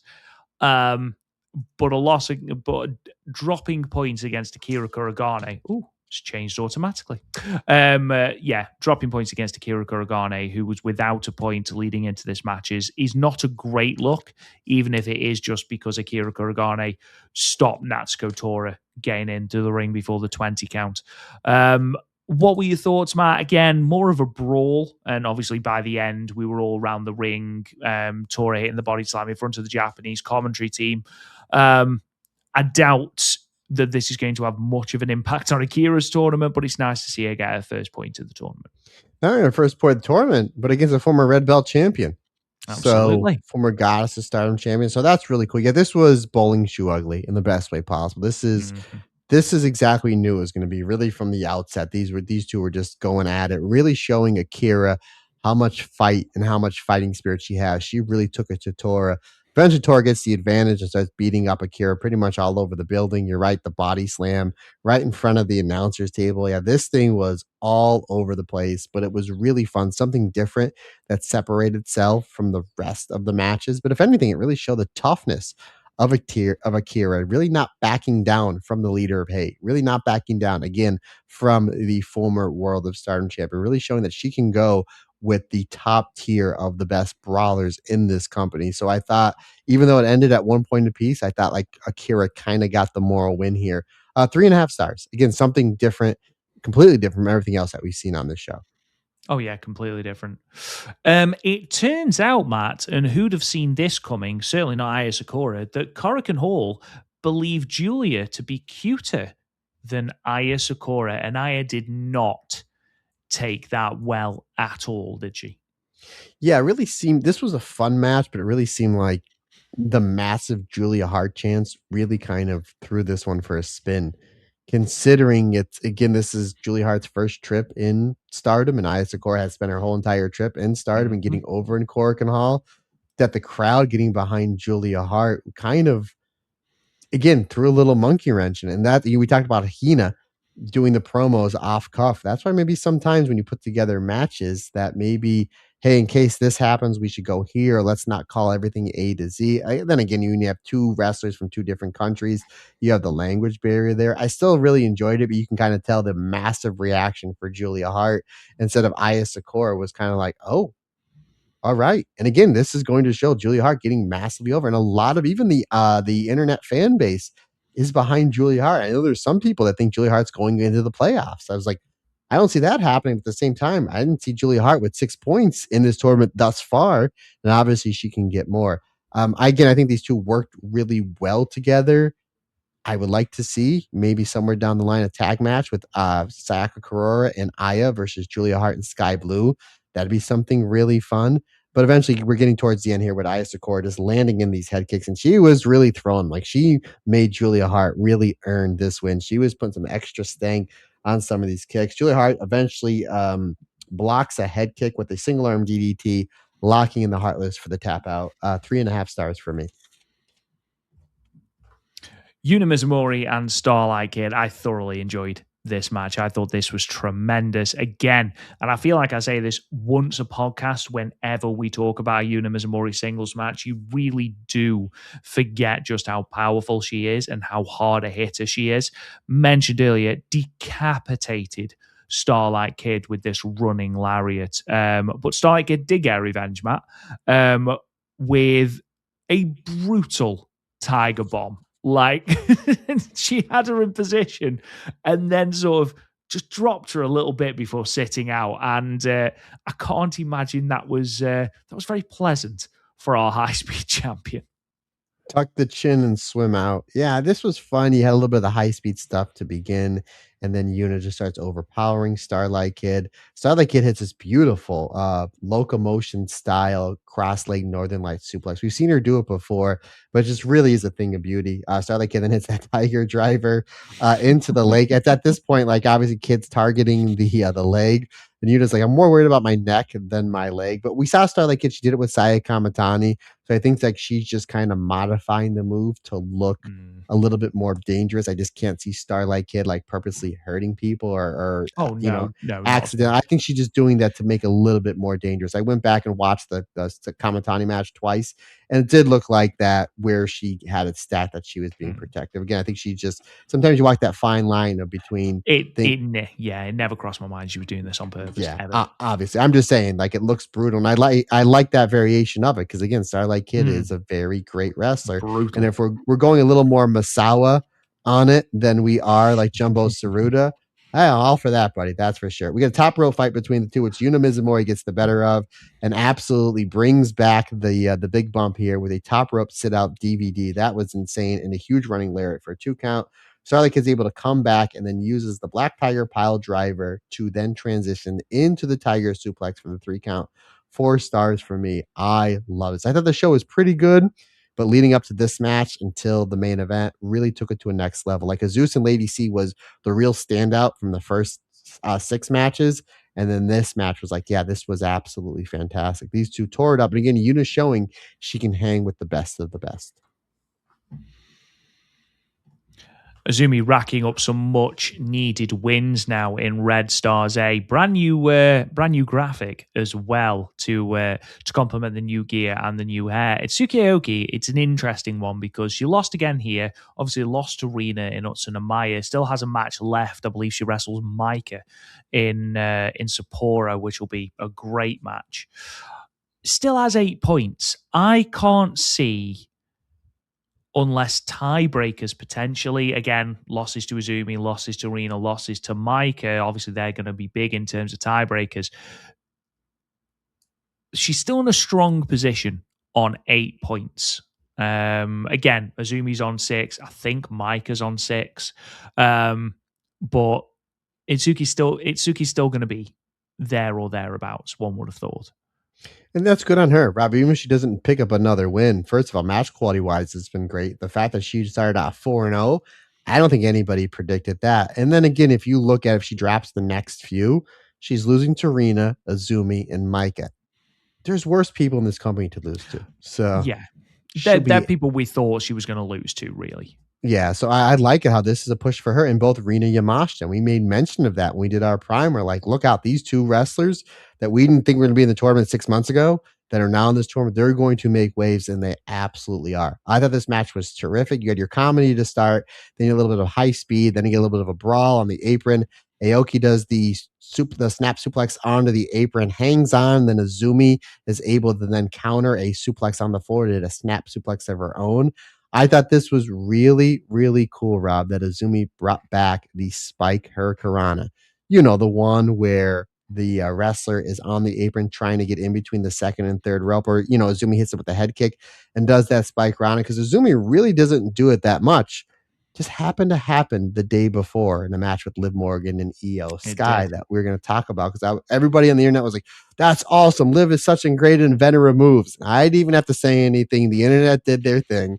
The internet did, and of course, nobody was polite about it. The internet did it like that's Azumi's move, and I was like, oh, here it is, right here. So, and again, we on EO Watch, I do notice there's a lot of Azumi psychology, a lot of Azumi spots that's happening in EO matches. So I like how Azumi's like, no, I'm taking that back for myself. um, like that here, that was really great. Azumi then hits a second rope stomp and a top rope stomp for a 2 count.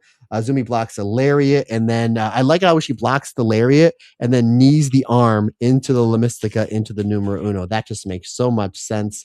We do have Azumi goes for a German suplex. However, Aoki blocks that with a super kick and a running air raid crash for a 2 count. Aoki tries for a top rope splash, but Azumi gets the feet up. Azumi sushi for a 2.9 count. And then Azumi just pours it on here. Head kick, C4 bomb. Aoki comes back with a slingshot German suplex. And just as Azumi comes off off with her head. Huge running lariat from Aoki. What a great sequence this is, back and forth between the two. We're able to breathe for a little bit. Azumi is able to counter the air raid crash with a La Mystica into the double Azumi Sushi for a 3 count. 4.25 stars. Add Azumi on the list of potential MVPs in this tournament. Again, picking up exactly where she left off last year from just having just unbelievable matches. Another great match. Aoki's having a great tournament. In my opinion, this is her best match thus far of the tournament. Absolutely enjoyed this. These two worked well together. And that's just Azumi's great with everybody. Like we've seen her obviously when those high speed matches with Starlight Kid and Natsupoi from years ago, but I had great matches with Shuri, great matches with Micah, great matches with Utami, obviously great match with Momo Watanabe, great match with Mayu, and then the hard hitting style here of Aoki. It just goes to show you Azumi really is. She can wrestle with anybody. Like it doesn't matter what style you do, Azumi can wrestle with you and bring out the best in that style. Again, arguably the most talented wrestler in all of wrestling is one Azumi. I can't say enough good things about her. We were just lucky to be alive the same time that we're able to watch Azumi wrestle. Saya, Ida, and Konami. Big fan of how Konami is just bringing out people's portraits, ready to spray paint them if they lose. But Saya Ida, very, very keen to avenge that loss at Dream Queenum in what was a phenomenal match. Sleeper hit of the show without a shadow of a doubt. And these two just beat each other up. It was really good fun. Yes, I don't think Saya Ida quite got in the right position for the first brainbuster, but they rescued it very, very quickly to hit the second one. All in all, fantastic match. This was probably, behind the main event, my match of the show. Probably just beating out Kid and Yuna Mizumori. Yeah, I have this as number 2 as well. 4.5 stars. I like the match from Sumo Hall a little bit better. Obviously, bigger stakes, semi-main event, Absolutely. 8,000 people, legendary. Obviously, Corkin Hall is a legendary venue, but white belts on the line. This was like 80% of that match, which is still great. Again, I believe it was 4 3/4. I gave the match from Sumo Hall last year, Dream Queen. This is 4.5. This was great, but yeah, Ida getting the revenge, and Konami was on a roll. Konami gets a win here, and she's in prime position to make the playoffs, which I don't think any of us had. But I mentioned before, I mentioned again, Konami coming in this tournament with a chip on her shoulder, had that great run as Wonder of Stardom champion. Now, what are we going to do with her? She's in a whole bunch of singles match, and every match has delivered and over delivered. Yeah, coming out with the portraits. I don't know if she's paying for those or not, Rob. We need to find out. Just steals them. Yeah, like is that off coming the out of her merch table? She just like can you sign that for me? Yeah, no problem. Or can you imagine if like it's like a fan that's like a mole, like a in training member of hate, like you're giving her the Love it. money to get it signed and like I got it. Okay, like that. That's a YouTube show in itself. Like pull the trigger on that. But or that's a comic book in itself. But the kicks, the forearms, the trade offs, the firing up not only from Ida but Konami as well. Again, the chop and kick trade off too between these two were great. Then you had the great near falls too, especially like the Ida Bashi, the huge running lariats. You had the rear naked choke, which again, Konami choking out Utami, I believe in the same building. I believe it was Corkin Hall. She choked her out, but we're buying the rear naked choke as a finish. And again, remember night 1 of last year, choked out Suri, choking out Utami. So that rear naked choke, it's a simple yet effective move. The crowd really bid on that. Eventually, though, like I said, Ida is able to roll out of that, hits the sliding lariat. That opens up the door for for Ida to hit the brain buster and then hangs on for another brain buster. The one that she tried to get up for the second one was a little scary. Thank God they were able to not only save, but more importantly, protect the neck of Konami. But hangs on, hits the second brain buster. What a brutal finish for a brutal match. And by brutal, I mean the best way possible. This was beautifully violent between two phenomenal pro wrestlers. 4.5 stars. And that, of course, gives us our main event, Saya Kamatani and Momo Watanabe. We've talked quite a lot about this match, really, about the dynamics of hate, especially around the outside. But these two didn't hold back at all, and you could feel, certainly in the opening exchanges, the very personal animus they had towards each other. I mean, how many times has Saya Kamatani hung a person with a chain over the top rope, who isn't called Tam? It's Anu as well, but I know the Tam one is the well, yeah, she did to Anu, but that was in Ryogoku in the main event. This match was great. This match was all that I wanted it to be. And that added uncertainty about who was going to side with who, I think really added to it, certainly. Of course, Momo hits so hard, and you sometimes forget just how well Saya Kamatani can sell a move. She flops around like a fish for some of these strikes that Momo hits. And that near fall with the Peach Sunrise when the referee's dragged out, masterful.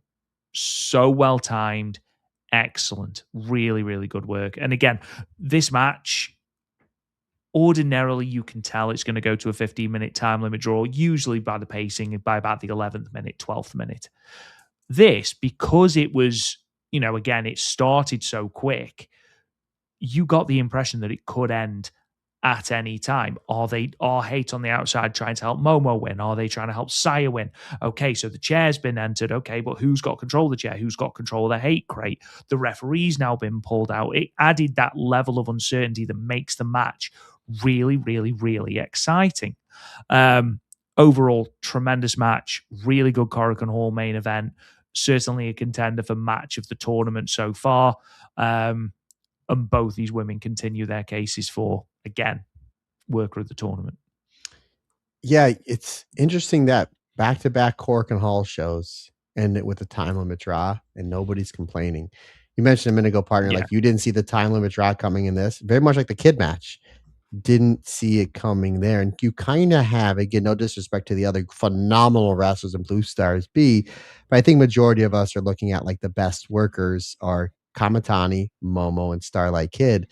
And they all wrestled each other with the only victor is Starlight Kid getting the win over Momo Watanabe. So and the other one's going to draws. So Starlight Kid kind of has a little bit of the advantage there. Do we see Kid and Kamatani in the playoffs? That's a possibility. Do we see Kamatani and Momo in the playoffs? I really think that's the way they're going to do to flush the story. Yeah, this was great. Starts off with the forearm exchange. We go to the outside. We get a little bit of a brawl. Kamatani gets a little bit a better of the brawl.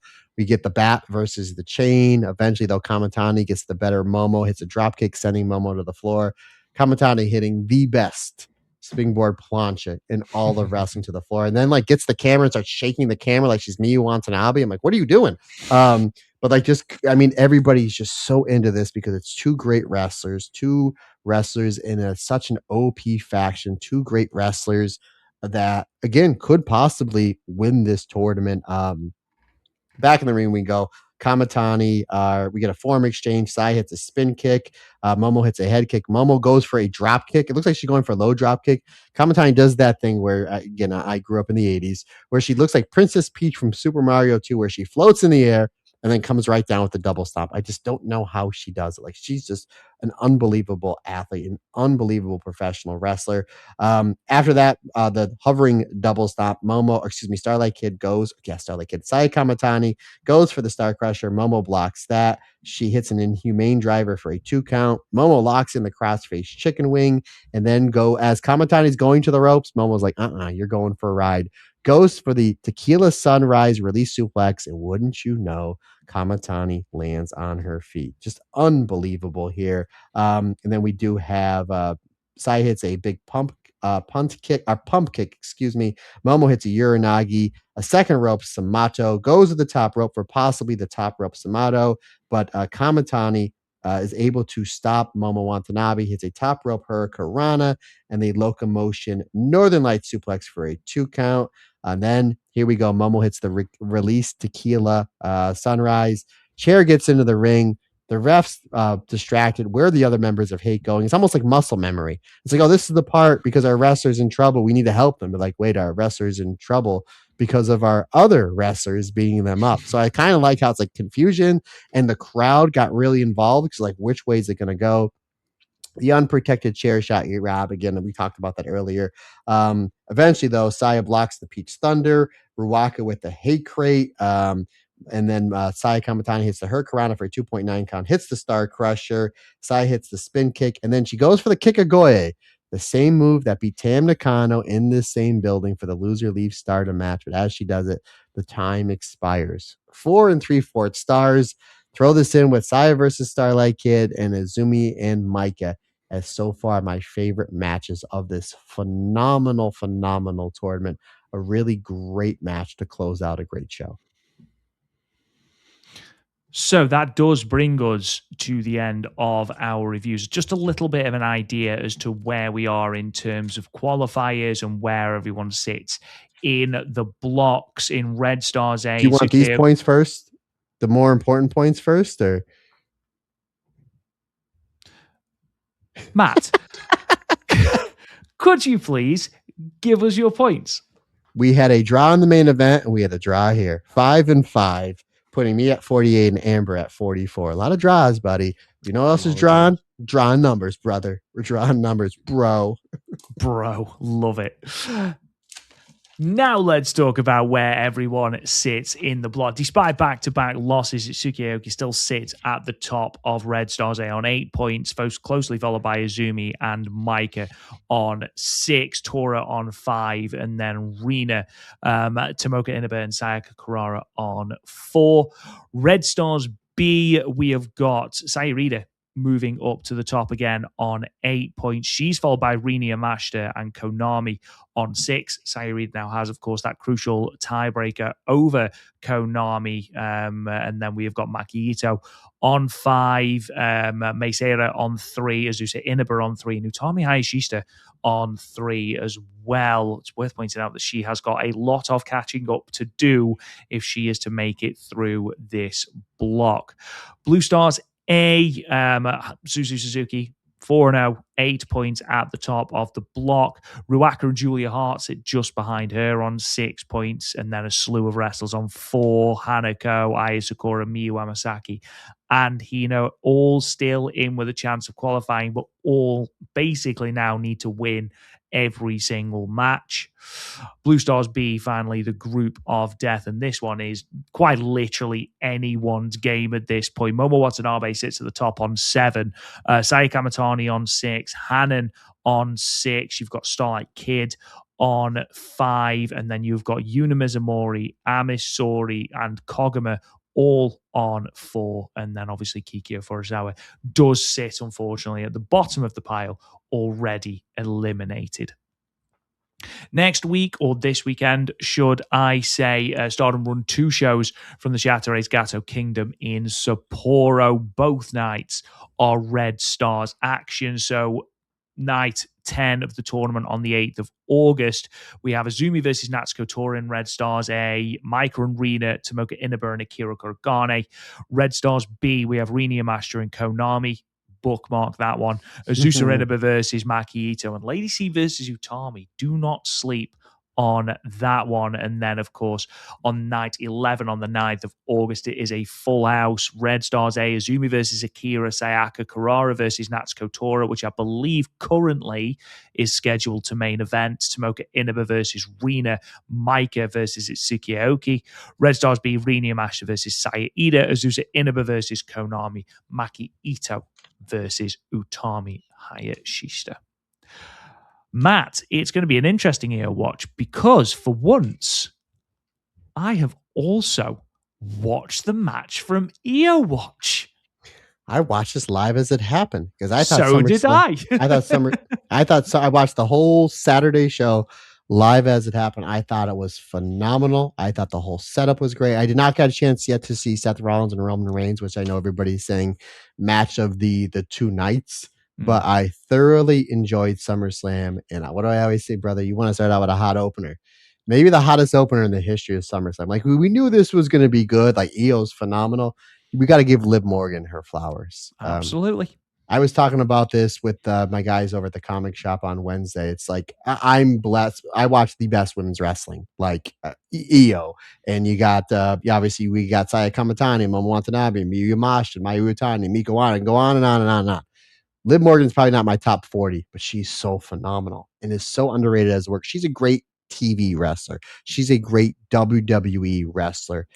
But like when it comes to push, comes to shove, she is a phenomenal bell to bell wrestler. And she was great here. EO obviously was fantastic as well. I'm just going to go kind of through the highlights.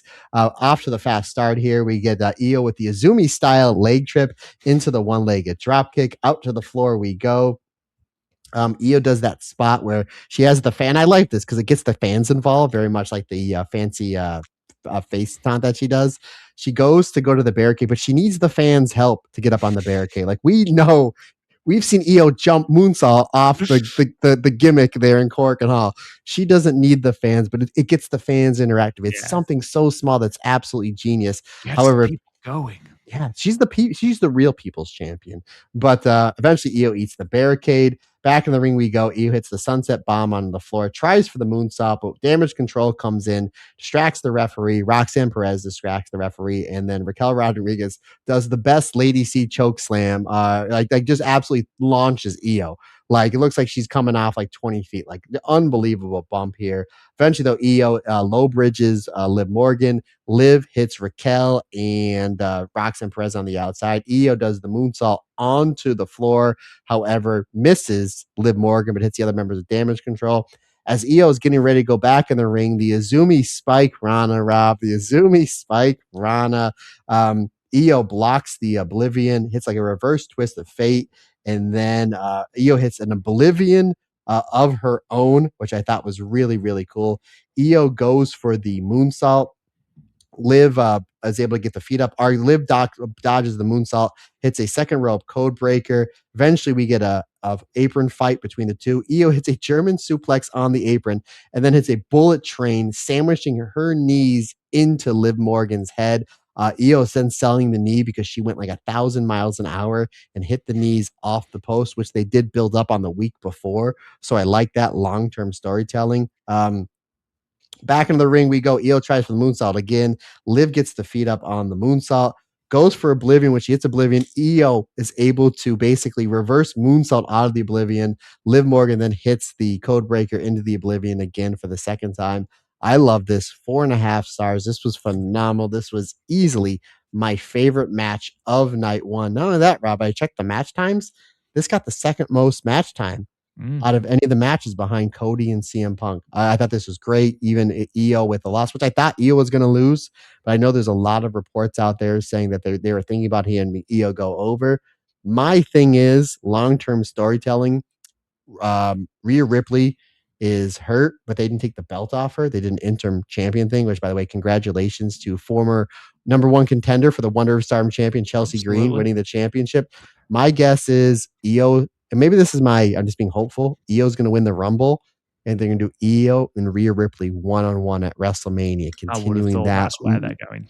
continuing that huge story. So again, you got to give so much credit to Liv Morgan. Great promo, great wrestler, over like crazy with the crowd in the best way possible, but really show that she can hang with the best of the best. And Io just proving once again why she is the best wrestler in the biggest wrestling company in the world. I thought Io, even in a loss here, had a lot of people talking. And it's still crazy to me that when I go to the gym the next morning from these big shows, that like you're seeing highlights of Io on ESPN. It's just wild to me.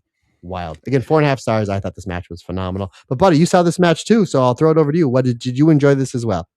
It's the best Liv Morgan match I've ever seen, Yep, I without a agree. shadow of a doubt. I thought she was great here, and you're absolutely right. Give her a flowers because it's very easy to say, well, it's a Neo match, of course, but it does take two to tango, and I thought she was fantastic. I thought she played a part really well. I'm glad that it wasn't down to Judgment Day shenanigans that Liv Morgan won. Even though they did get involved, it wasn't really any That sort of, much. yeah, it didn't really have any bearing on the match. That closing sequence was tremendous, by the way. The headstand out of the Oblivion into the code breaker into a second Oblivion, I thought was fantastic, was really well choreographed and was really well done. Yeah, With Stardom Io, that last portion was especially the yeah, German, like really from the German on the ape to end, the German on the apron to the finish. That's Stardom Io, which she does so much because they led her. Like they don't yeah. water her down. They led like be Io. That's why you're here. So yeah, Well, when phenomenal. she was on the way down, the commentary team were properly selling just how good a wrestler she is. And, with all due respect, EO in WWE, and we've seen it in the two matches she's had with Marigold since she's come back. Um, you would argue that pay per view may be slightly different, but on TV we're getting like 80% EO, at a push. So we know what she's capable of. But again, I've never been 100% sold on Liv Morgan. in terms of wrestling. I think her character's great, but I thought she was fantastic here. Really, really good. And I'm glad they didn't take the belt off her, considering they didn't let her defend the belt for 100 days since she won it. So, yeah, really props to all involved. And yeah, completely agree with your sentiment. I think this was by far actually the best match of the best match of night one of SummerSlam. Because again, it didn't last 4.5 days like Punk and Cody. Because they decided to do a Valkyrie rock opera for that match, even though it was all right. It was a good match, but it just went far too long. And that, ladies and gentlemen, does wrap up our episode this week. We will be back with night 10 and night 11 of the 5-star Grand Prix from Sapporo. Thank you so much for listening. We truly do appreciate it. If you could leave us a like, subscribe to us wherever you get your podcasts, leave us a comment, a 5-star review if you think we've deserved it. Really does help the podcast out. Completely free way as well to help the podcast out. You can check out our Patreon, patreon.com/World of Joshi, or indeed www.worldofjoshi.com. We'll get you to the same place just in time to enter the Predictions League for Marigold Summer Destiny, as well as checking out hundreds of hours of bonus content, show reviews, show previews, stats, all of that good stuff that comes up on our Patreon. You can find us on social media at WOJ Wrestling. You can talk to me on Twitter at Real Rob Goodwin. Mr. Matt Turner, sign us off, good sir. Bro, if you want to get a hold of me, Matt Turner OF on the Instagram and Twitter is the easiest, fastest, and best way to get a hold of me. Or guys, you can shoot me an email, matt@worldofjoshi.com, as well as the StardomCast22@gmail.com. Folks, that's going to wrap it up for this episode. We greatly appreciate your support. Can't do without you. It's like I always say, just not my podcast. It's our podcast because we're almost together and everybody's different. Everybody's special.